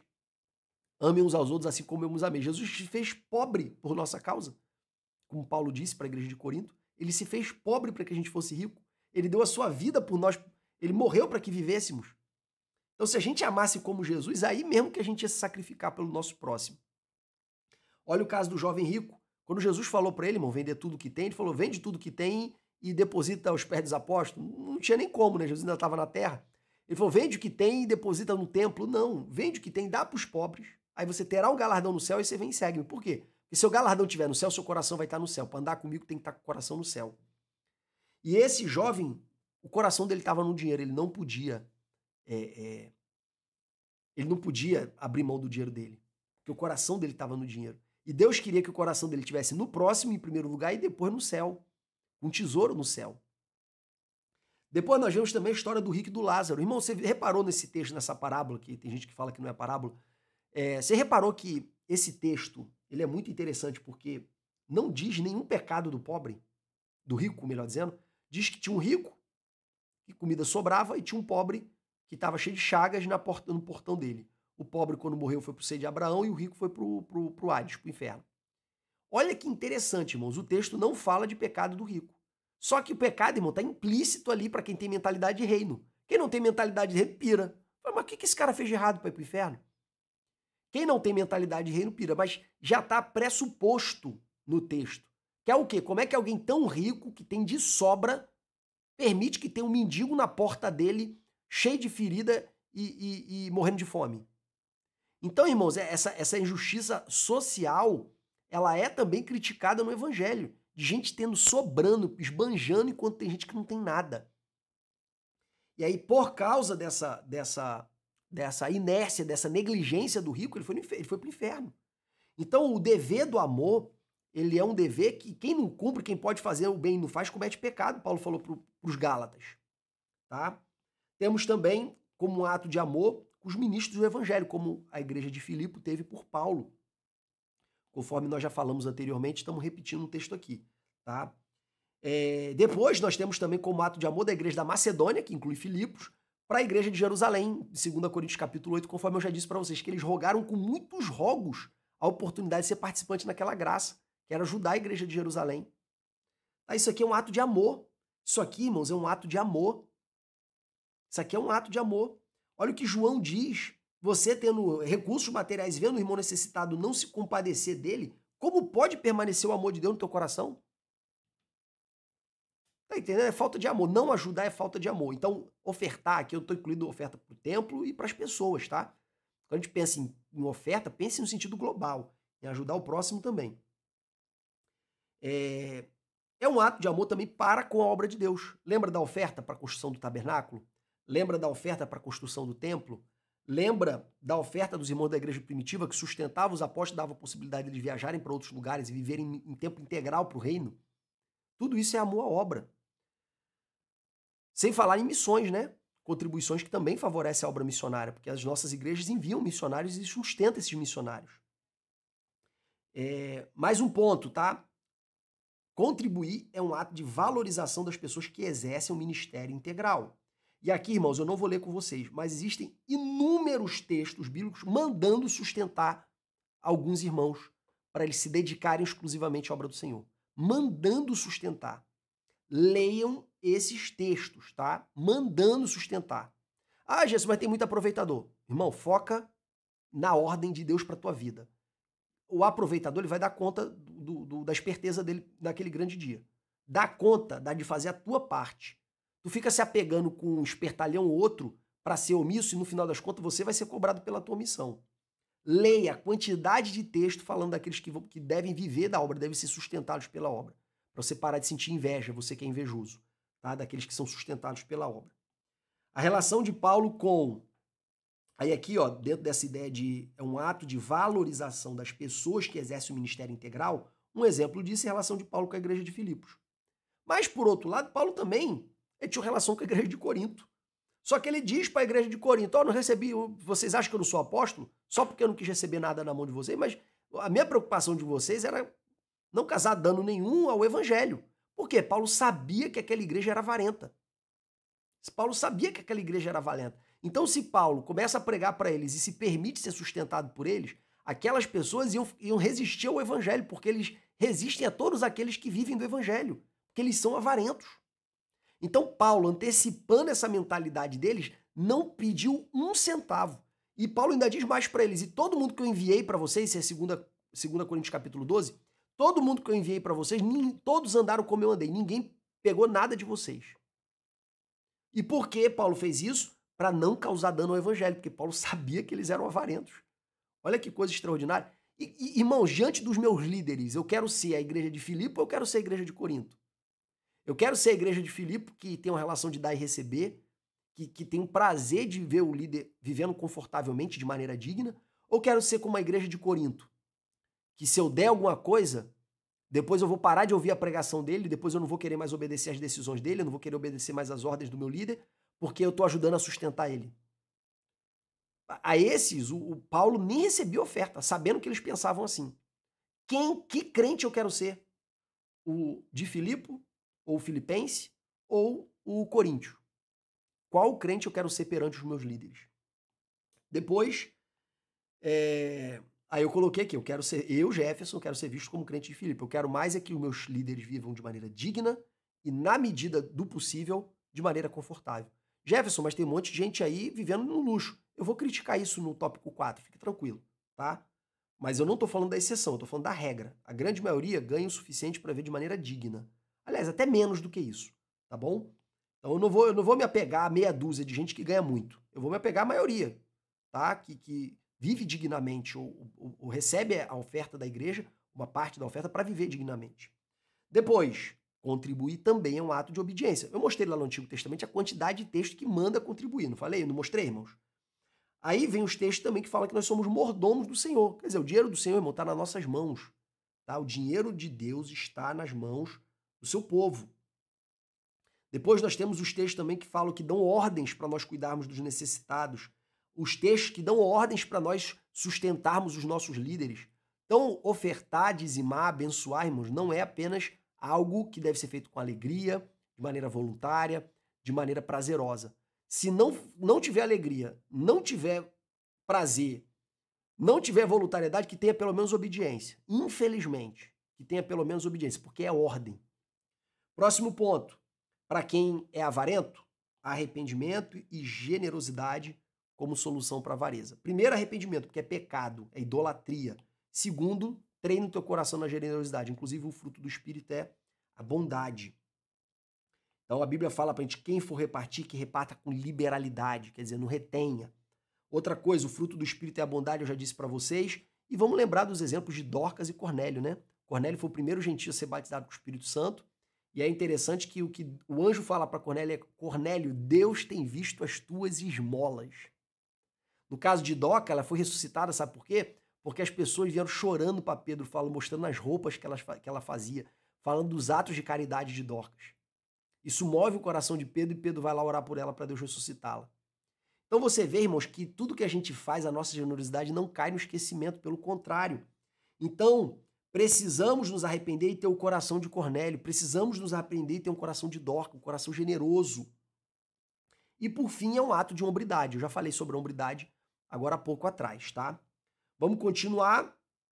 Eu tinha colocado aqui sobre os membros do canal. São 9 irmãos e irmãs que estão doando para o canal. Por favor, irmãos, eu vou colocar meu contato aqui na descrição do vídeo, aqui embaixo. Todos vocês que estão doando para o canal, por favor, entre em contato comigo. Eu vou criar um grupo só com vocês 9 comigo, nós 10. E toda vez que eu publicar o vídeo, eu vou publicar o slide lá para vocês, tá? O pessoal do Apoia-se, que entrou no Apoia-se, clica no link do Apoia-se. Quando você entrar na nossa página do Apoia-se, você vai ver lá uma publicação com link. É só clicar nesse link que você vai baixar o slide, tanto em Word quanto em PDF, tá bom? O Word é até melhor, né? Que você consegue fazer alteração. Você viu que a aula tá gigante, aí você vai poder tirar coisas, colocar coisas, tá? A seu bel prazer. Eu tenho certeza, irmão, foram 6 horas produzindo isso aqui. Muita coisa você vai tirar daqui para sua edificação e até para pregações futuras, você que é dirigente de igreja e tudo mais. Vamos lá. Como se deve contribuir? Aqui é o segundo tópico da lição. Eu já adianto que o resto da lição a gente vai passar de maneira mais rápida, tá bom? Até porque a gente já adiantou muita coisa lá no início. Em primeiro lugar, devemos contribuir com regularidade. Por quê, irmão? Porque a obra não para. A obra de Deus não para. Então a gente não pode contribuir quando quer, quando dá vontade. Tem que contribuir periodicamente. A gente não recebe o salário periódico, a gente não ganha periodicamente, então ele tem que contribuir com essa mesma frequência. Afinal de contas, o pastor, que é sustentado pela igreja, também come. Os demais profissionais que dependem de uma igreja, de repente uma sede, que tem pessoas na limpeza, na secretaria, na tesouraria, que são tempo integral, também comem. Então como é que você vai dar quando quiser? Tem que ter regularidade. A revista citou um texto que eu não gosto tanto, tá? Que fala sobre regularidade, que é 1 Coríntios capítulo 16, versículo 2, que Paulo fala para a igreja, ó, pega o dinheiro da oferta que a gente vai levar para Jerusalém e vai juntando todo domingo, primeiro dia da semana. Qual o problema, irmão, de usar esse texto como regularidade? Porque aqui ele não está falando da manutenção da obra do Senhor, aqui ele está falando de uma oferta específica.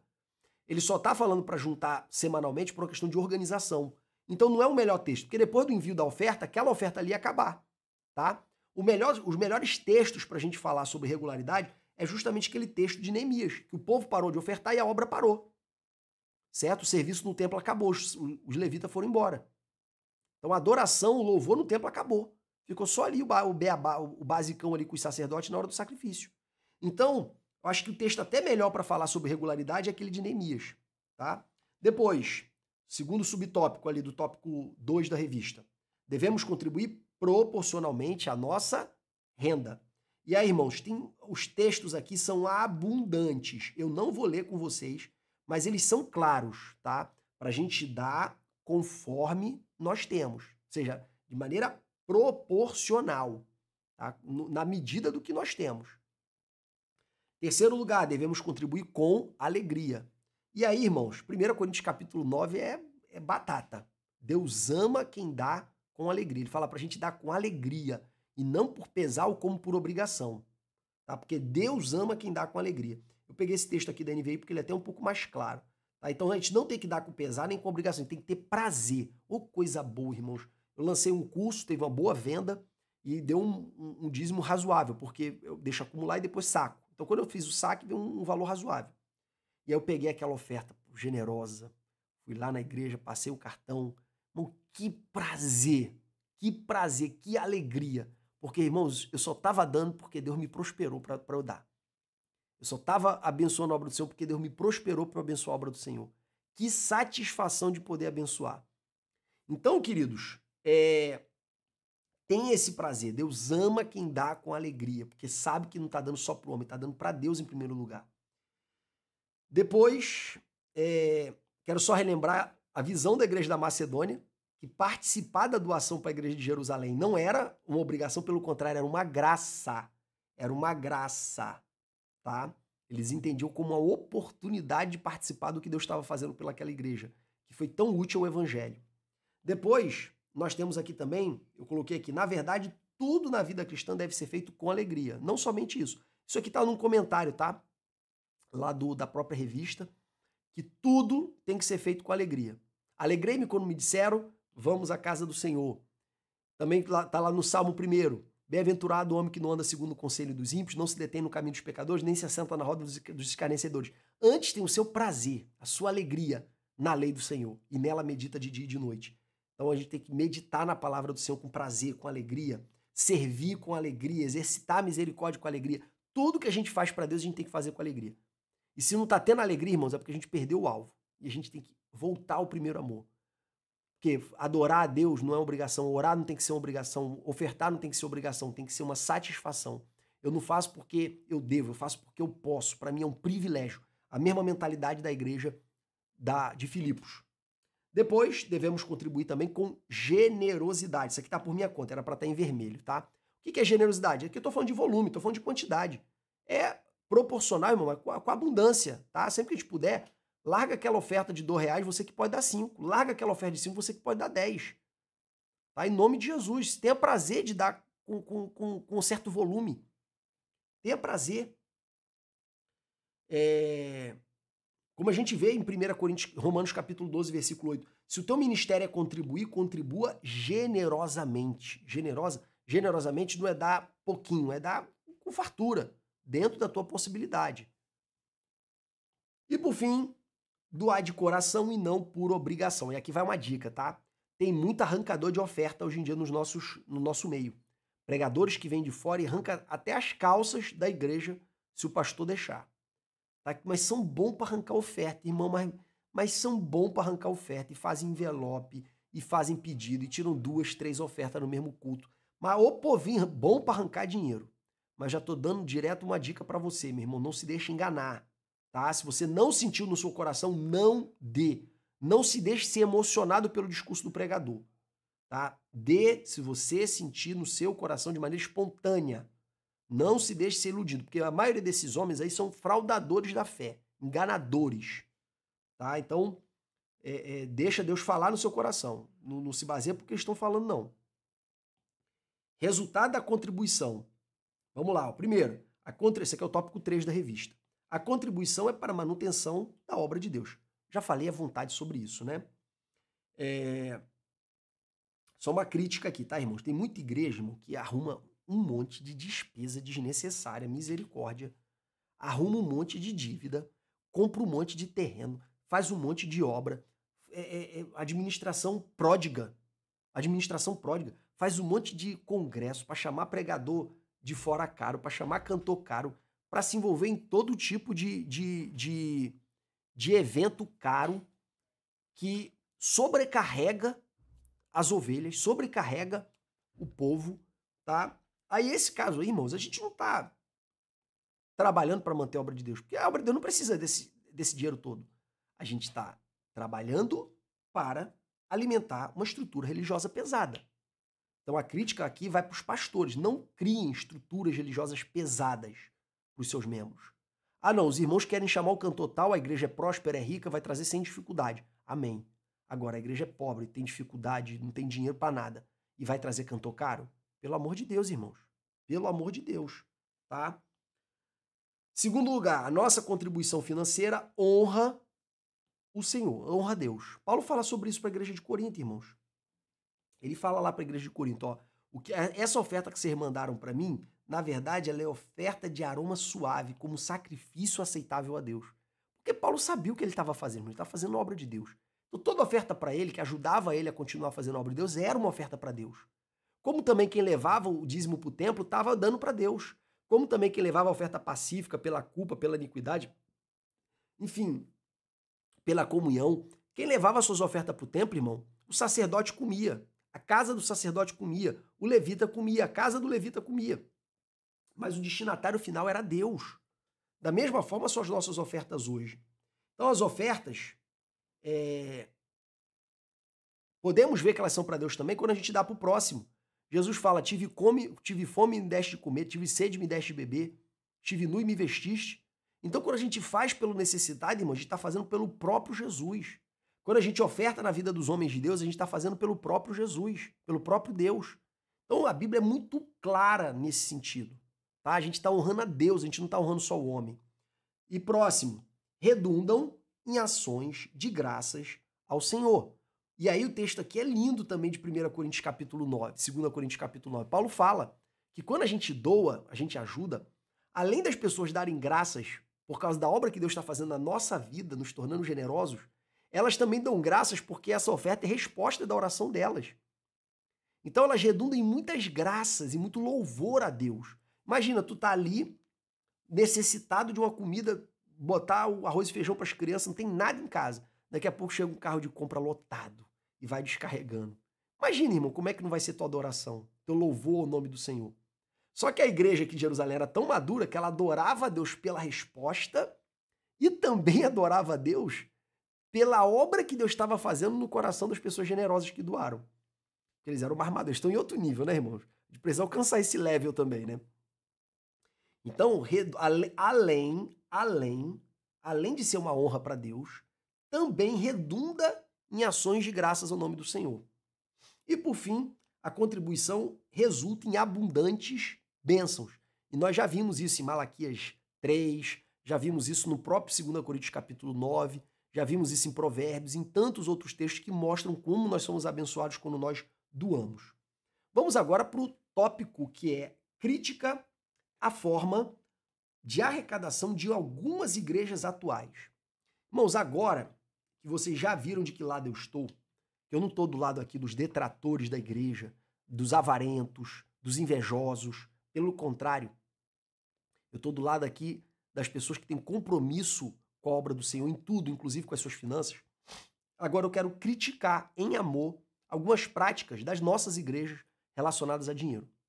E eu já quero adiantar para vocês que eu não estou aqui para bater em cachorro morto, tá? Eu não vou falar das práticas das igrejas neopentecostais, que vendem bênção, que vendem rosa, que vendem toalhinha, que vendem água de Israel, que pede trízimo. Eu não estou aqui para criticar as práticas das igrejas neopentecostais, porque você bate em cachorro morto. Tá? É mais do que óbvio. Tá? É mais do que óbvio o absurdo que essas igrejas fazem. Eu quero falar dos nossos defeitos. Nós, Assembleia de Deus de Madureira, não em todos os lugares, mas em alguns, nós temos alguns defeitos. E a gente precisa trazer isso à tona porque tem professores de escola dominical que daqui a 10 anos, daqui a 20 anos, daqui a 30 anos vai ser pastor-presidente, vai ser líder de congregação. Você precisa saber essas coisas e praticá-las, porque são princípios bíblicos para a administração financeira do dinheiro da igreja.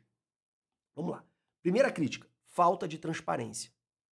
Ah, mas se falar para o povo quanto dinheiro tem, vão começar a querer mudar o propósito. Irmão, o problema do povo é um problema de Deus. Você não tem que ser pai de ninguém. Você tem que ser pastor, você tem que ser administrador. O pai é Deus, tá? O povo tem que saber quanto tem no caixa da igreja, quanto não tem, o que a igreja tem de responsabilidade, o que a igreja tem de dívida, o que a igreja tem de compromisso. Irmãos, é transparência. Se você ler 2 Coríntios capítulo 8, Paulo fala, estou mandando Tito, um homem aprovado pelas igrejas do Senhor. Estou mandando mais um irmão com ele que tem o testemunho de todas as igrejas de Cristo, para eles irem aí ajudar na coleta das ofertas. Pessoas que têm testemunho público. Paulo, irmãos, e ele diz o seguinte, porque, parafraseando Paulo, a mulher de César não basta ser honesta, ela tem que parecer ser honesta. Paulo fala disso, irmãos. Ele fala, irmão, para mim não basta só ser honesto, tem que parecer honesto. Claro que eu estou parafraseando, mas leia 2 Coríntios capítulo 8, que você vai ver Paulo falando isso expressamente. Paulo andando em absoluta transparência com os irmãos. Em absoluta transparência. Para quê, irmãos? Porque a gente não basta ser honesto, a gente tem que parecer ser honesto. Até porque, além dos pastores honestos, tem os desonestos. Quando o pastor honesto ele fica ocultando a administração financeira da igreja do povo, escondendo, o povo não sabe de nada, o honesto faz uma boa administração, uma administração justa e amém. E o desonesto, que se aproveita da mesma cultura de ocultar, ele se aproveita para desviar, ele se aproveita para se apropriar. Então tem que ter transparência. A Assembleia de Deus é uma denominação que normalmente não tem transparência na administração financeira. Próximo, imposição de colaboração das congregações. Paulo fundou diversas congregações, irmãos. Mas quando ele pede oferta para a igreja de Corinto, que era uma congregação dele, ele não fala, ó, quero X, ó, quero tanto. Não foi assim que ele se comportou. Ele falou, a oferta de vocês é voluntária. Mas, infelizmente, além do que as igrejas já mandam por obrigação, tá? A cota, a gente já sabe como funciona. Além daquilo que já mandam, as congregações já mandam, deixam a congregação praticamente sem dinheiro, ainda vem inputs de, ó, tem que vender tantos tickets, tem que ter tanto para o congresso do jovem, tem que ter tanto para o congresso do adolescente, tem que ter tanto para o congresso das crianças, tem que ter tanto para isso, tem que ter tanto para o aniversário do pastor, tem que ter tanto para o aniversário da pastora, tem que ter tanto para o aniversário de não sei quem, tem que ter tanto para a convenção, tanto para tanto. E é tanto dinheiro, que às vezes a gente perde o nosso propósito. Então, irmão, vamos se reavaliar. Tá? Vamos se reavaliar. Paulo podia dar ordem para a igreja de Corinto? Até podia, ele era o fundador da igreja. Mas ele preferiu solicitar uma bênção, uma oferta voluntária, de acordo com o que eles propuserem em seus corações, não por pesar nem por obrigação. São princípios da Bíblia. Se Paulo agiu assim, quem são os nossos pastores para fazer diferente? Aí vocês já sabem de que lado eu tô. Vocês já sabem. Mas como mestre, eu preciso ensinar a palavra, tanto aquilo que agrada como aquilo que desagrada. Eu sei que o invejoso, eu sei que o avarento, ele tá amando essa parte aqui, tá amando esse tópico, tá? E você pode estar pensando, tá dando munição para ele, Jefferson. Não tô preocupado. Meu compromisso é com a verdade. Tá? Meu compromisso é com a verdade. Contra eles eu já falei, eu já critiquei. A postura, o coração dele já tá criticado aqui na aula. Agora vamos criticar as nossas práticas como líderes da nossa denominação. Próximo. Como não possuem propósito específico claro para arrecadar, a maioria das igrejas, né, não são capazes de dizer chega, como aconteceu com Moisés. O povo estava trazendo, opa, chega, tá bom, irmão. Como aconteceu com Paulo, falou para a igreja de Filipe, já tenho bastante, estou abastado, tá? Ou seja, não precisa mandar mais. Como aconteceu com a construção do templo, que Salomão falou, opa, tá bom, chega, já é suficiente. Às vezes a gente fica fazendo arrecadação e quanto mais ganha, mais gasta.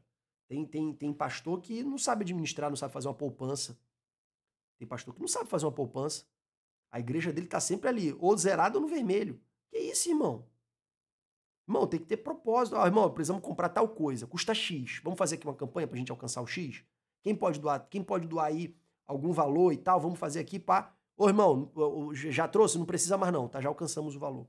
Isso é pouco visto. Por quê? Porque a gente precisa gastar 10 mil reais com aparelhagem nova. Aí a gente vai fazendo campanha para arrecadar, aí sem querer alcança 12. Aí o pastor já quer comprar uma aparelhagem de 12. Não, irmão. Certo? Vamos. Quando a gente fizer campanhas, tem que ter um propósito específico.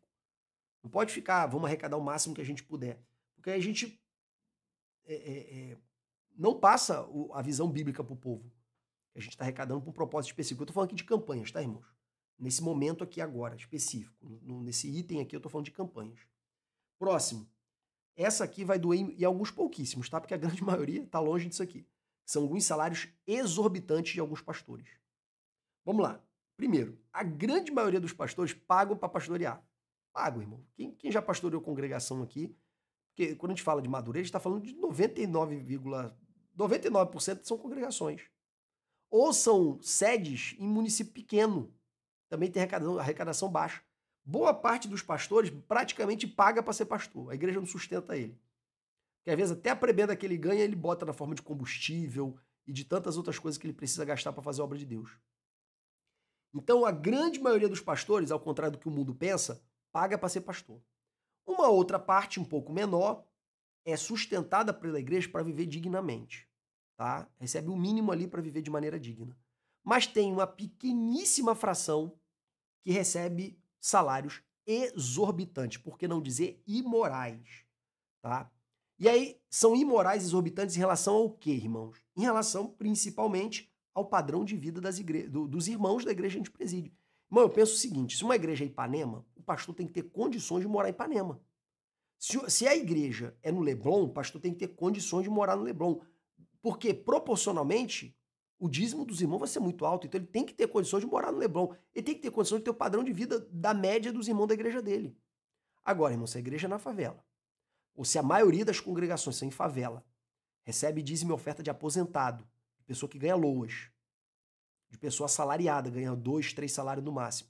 Se a média do público da igreja é esse, não faz sentido do pastor presidente ter um carrão melhor do que de todo mundo da igreja. Não faz sentido. Tá? É imoral. É imoral. Ah, o pastor presidente tem a renda dele, porque ele trabalha por fora. É outra história. Claro que eu não estou falando desses. Agora, tem igreja que tem pastor presidente que troca de carro todo ano, carro zero, todo ano.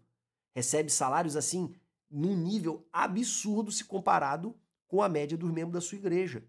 É claro, irmãos, que haverá sempre a tentação de um pastor de um campo muito grande, tem 100 congregações, 200. Tem campo nosso que tem muito mais do que isso de congregação. Ele está mexendo ali com milhões. Ele vai ficar tentado em ganhar um salário, sei lá, de 100 mil. Mas a gente não pode se descolar da realidade. A realidade não é o quanto o campo arrecada. A realidade é a média dos irmãos da igreja. Ah, mas os irmãos são muito pobres. Tá, fica um pouquinho acima. Tem um carrinho melhor, um carro mais modesto, um plano de saúde, um aluguel de uma casa razoável dentro do bairro. Eu não estou falando que pastor tem que viver na miséria, não, irmão. Quem pensa assim, a gente mesquinha. Agora, com salário exorbitante, o carro do pastor ser sempre o melhor da igreja, vivendo com um salário de igreja. Estou falando do que tem trabalho por fora, não. É outra história. Não sei, imoral, tá? É antibíblico, porque não segue o exemplo de Jesus, de Paulo e dos outros apóstolos. Não segue. Isso é uma mentalidade muito mais católica do que protestante, inclusive. Outro ponto, em relação aos membros. Isso não é desculpa, membro, para você parar de contribuir. Por quê? Deus não prometeu que a gente vai receber 100 vezes mais de tudo aquilo que a gente faz pro reino dele? Então, irmão, esses pastores, pouquíssimos, tá? Eu diria que até a minoria entre os pastores presidentes, é a minoria. Esses pouquíssimos já estão recebendo o galardão deles. Eles merecem ganhar aquilo. Claro, que ninguém vai ser recompensado 2 vezes. Se eles já estão recebendo nessa vida aqui, terão menos na vindoura. Tem muito irmãozinho que no reino vai ser maior do que pastor presidente. Por quê? Porque já estão recebendo o seu galardão. Então não é motivo para eu parar de ofertar, para eu parar de dizimar. Isso é mentalidade de gente mesquinha, tá? Eu não estou falando de desvio de dinheiro, nada disso. Eu estou falando de salários altos, ou muito altos, nem alto, muito alto, 50 mil, 60 mil, 70 mil, tá? Ou então numa igreja onde todo mundo é aposentado, o pastor tem salário de 20 mil. Isso é imoral.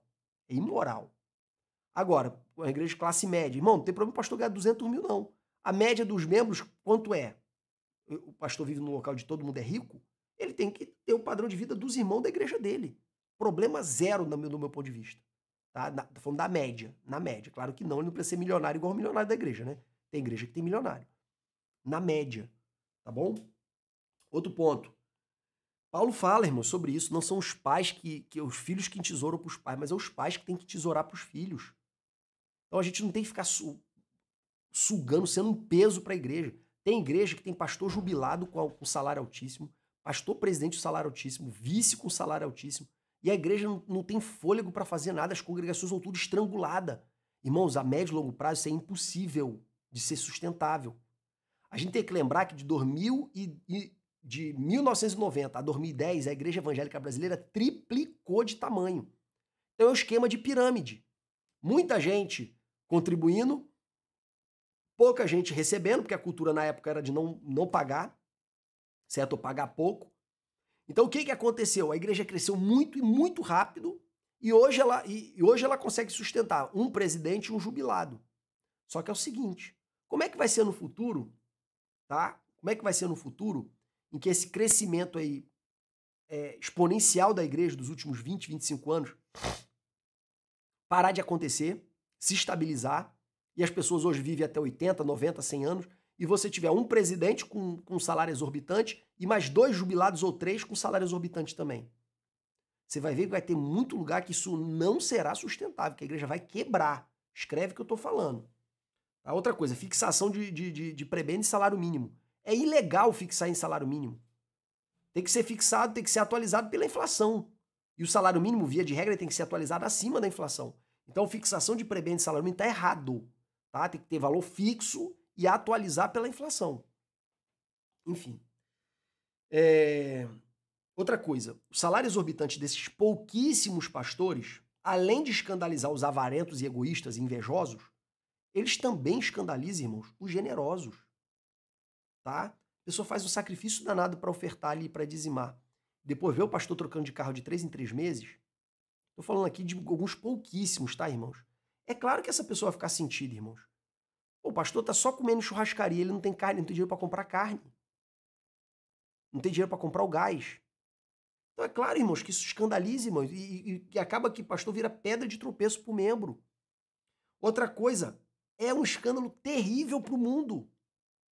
Esses pastores midiáticos que têm fazenda, jato, helicóptero, desnecessariamente em alguns casos eu posso até, de repente, pensar, enfim.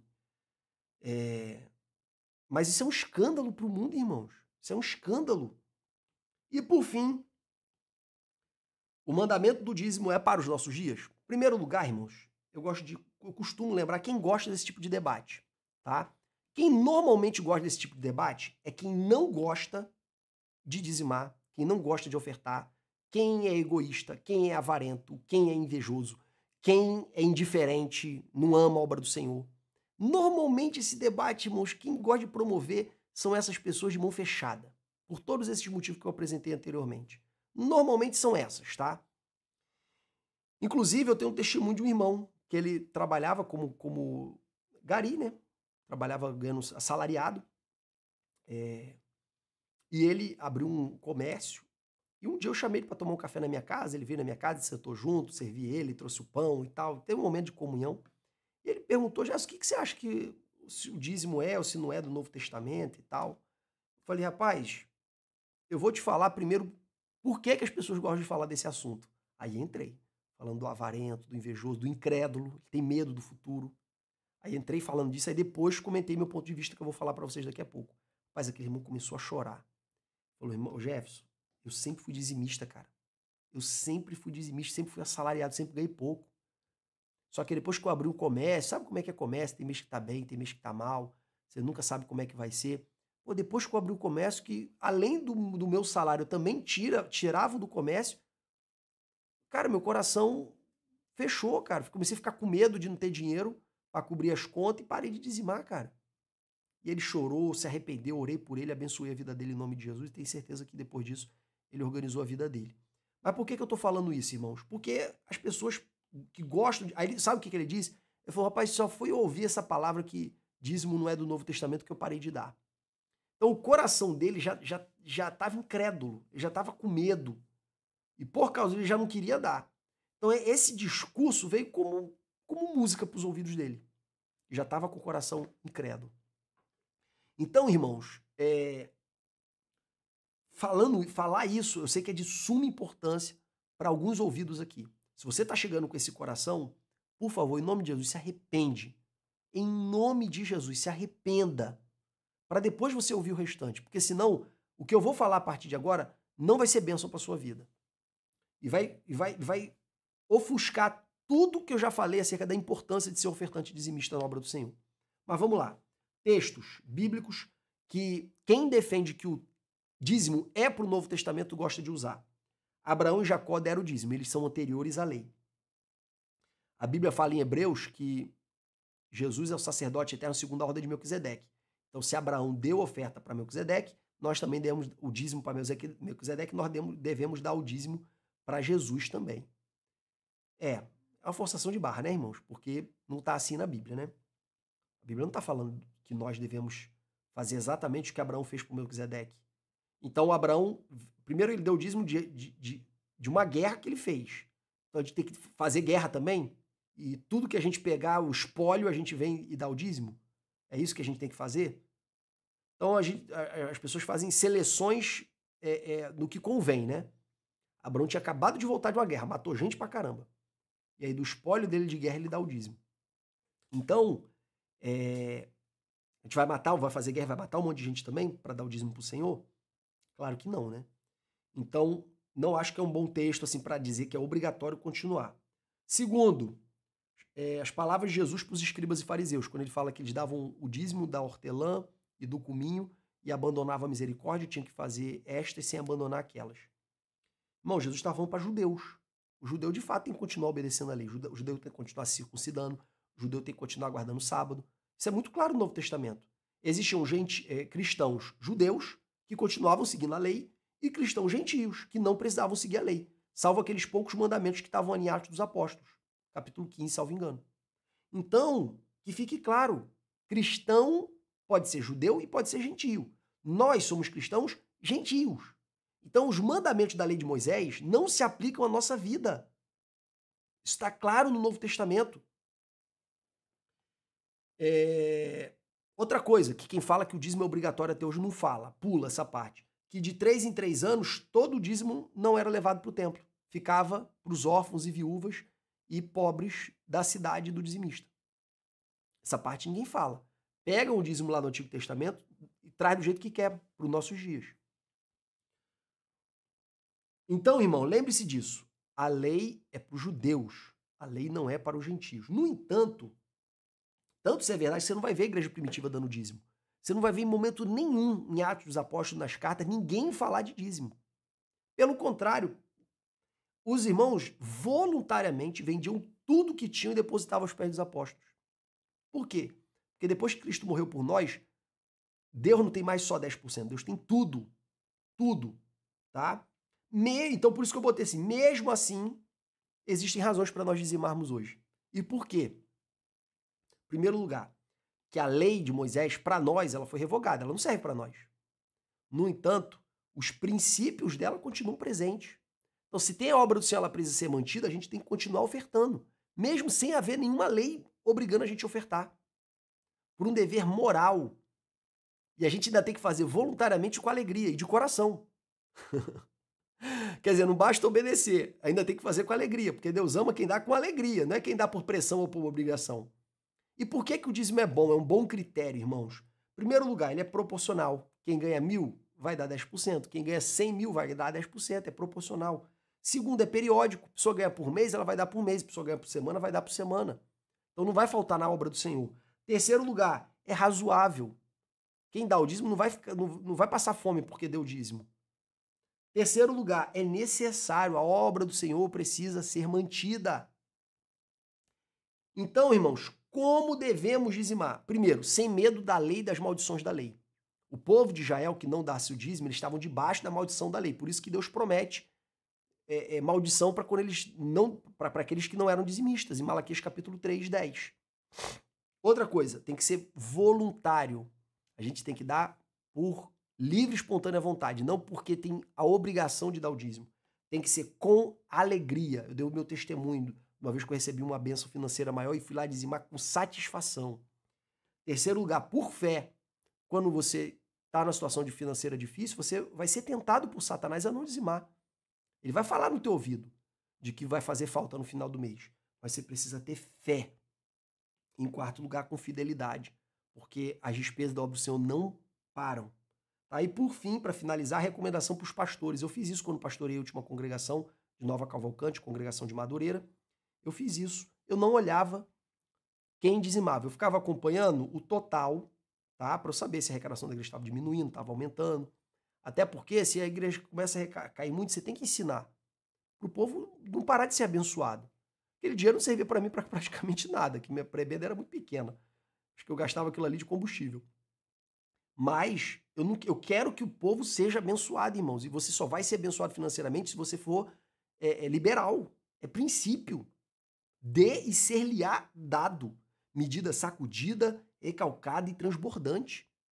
Dê e ser-lhe-á dado. Aquele que semeia pouco vai colher pouco. Aquele que semeia muito vai colher muito. É princípio. Você não tem como romper com o princípio e prosperar.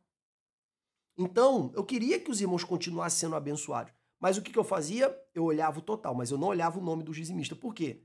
Eu estava em pandemia, estava ajudando gente, a gente estava fazendo obra na igreja, estava precisando de recursos, e eu não queria deixar contaminar o meu coração. Não queria deixar. Até porque, irmão, você começa a ver a falta de hombridade de algumas pessoas, até gente que você está ajudando, tu sabe que podia dizimar e não dizima. Então, essa falta de hombridade, às vezes, faz com que o nosso coração mude em relação à pessoa. Então, o que você faz? Se você tem ali um grupo de pessoas, nunca deixe na mão de uma pessoa só, tá? Você tem ali um grupo de pessoas que fazem a administração financeira da igreja, que vão poder acompanhar e tudo mais, até porque se você deixa na mão de uma pessoa só, tem mais risco dela desviar dinheiro, né? Então, você tem que vigiar nisso. Então, o que você tem que fazer? Procura não ficar se apegando ali ao livro caixa, olhando nome por nome, para não contaminar teu coração. Até porque, como Paulo disse, Paulo deixou isso claro, que Paulo não estava interessado no dinheiro da igreja de Corinto. Paulo estava interessado era no coração deles. Paulo estava disposto a se gastar e se deixar gastar mais por amor a eles, ainda que por causa disso fosse menos amado. É assim que a gente tem que ser. Então, não deixe teu coração se contaminar.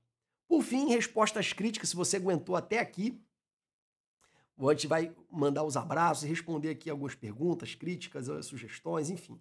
Vamos lá. Vamos começar pela primeira. Pré-aula maravilhosa. Faço apenas 2 observações. Aqui está falando da lição 8, tá? Que fala sobre o legado pentecostal.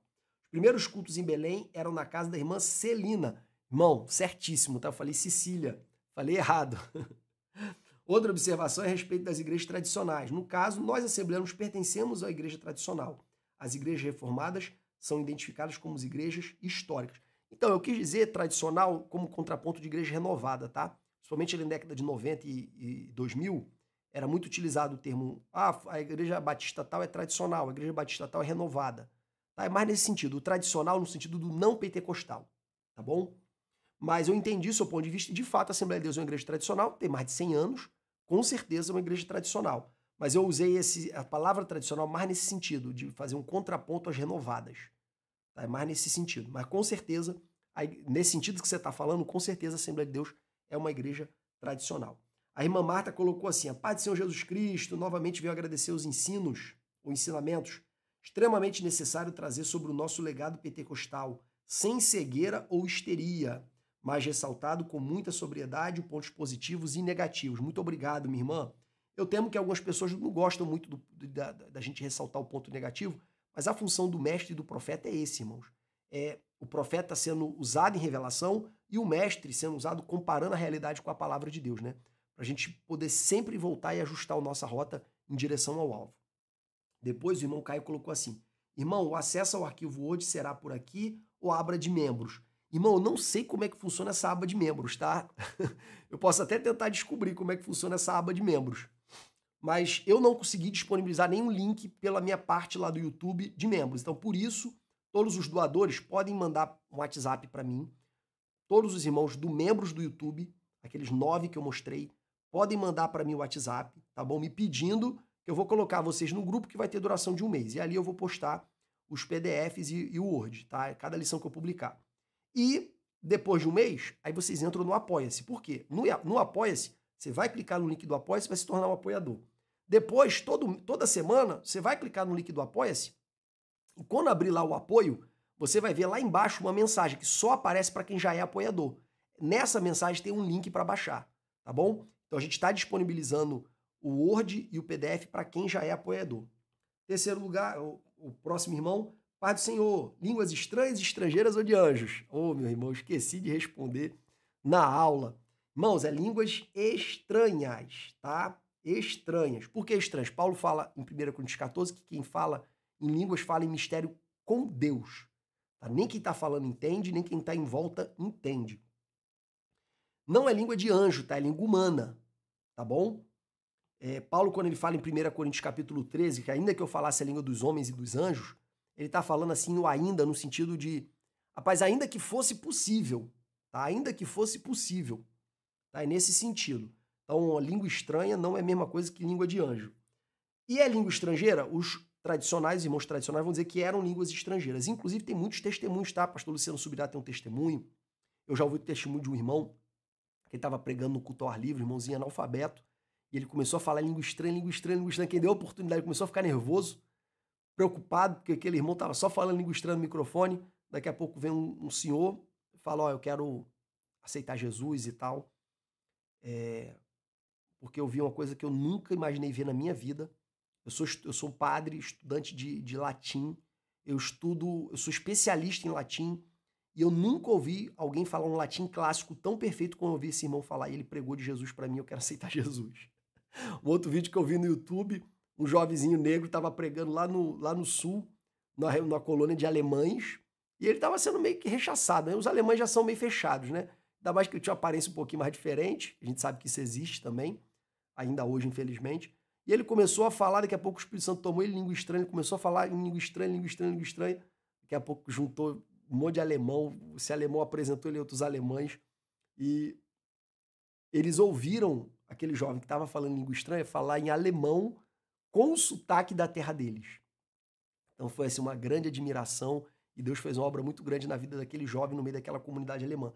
Então você ouve falar de línguas estranhas como língua estrangeira. No entanto, queridos, é muito claro em 1 Coríntios 14 que ninguém entendia, tá? Era necessário um outro dom para interpretar. Então, não podia ter um intérprete que sabia o idioma que estava sendo falado, tinha que ter alguém com um dom do Espírito para interpretar. Tá? Então, ali é que falar em mistérios com Deus é algo que é ininteligível, muito embora, em alguns casos específicos, Deus ainda possa mover em língua estrangeira. Próximo, Pai do Senhor Evangelista Jefferson, manda um alô para os irmãos de Planaltina DF, irmão de Planaltina, Deus abençoe a vida de vocês, meus irmãos. A irmã Carminha pediu também para mandar um abraço para os irmãos de Campinas. Passei aí recentemente, fui pregar em Sertãozinho, vamos orar para os irmãos de Sertãozinho, inclusive, tá muito fogo lá. Passei aí por Campinas para chegar em Sertãozinho. Que Deus abençoe os irmãos de Campinas poderosamente também, em nome de Jesus. Tá aqui, irmãos, um tópico de revisão. Felizmente não vamos poder postar revisão, né? Porque eu acho que eu bati meu recorde aqui nesse canal. 1 hora e 47 minutos. Misericórdia, Deus, como fala. Então a gente gastou 6 horas para fazer esse esboço. Por causa disso, a aula ficou tão grande. Provavelmente vai ter uma audiência menor, mas faz parte, né, irmãos? Faz parte. Eu sinto que se eu alcançar menos pessoas, mas elas absorverem tudo que foi dito aqui, eu acho que eu fico mais feliz do que absorver mais pessoas, mas que não vão prestar tanta atenção. Graças a Deus que nos dá vitória por nosso Senhor e Salvador Jesus Cristo e que me deu a oportunidade de estar ministrando para a tua vida esse tempo todo. Obrigado pela paciência, que Deus te abençoe em nome de Jesus.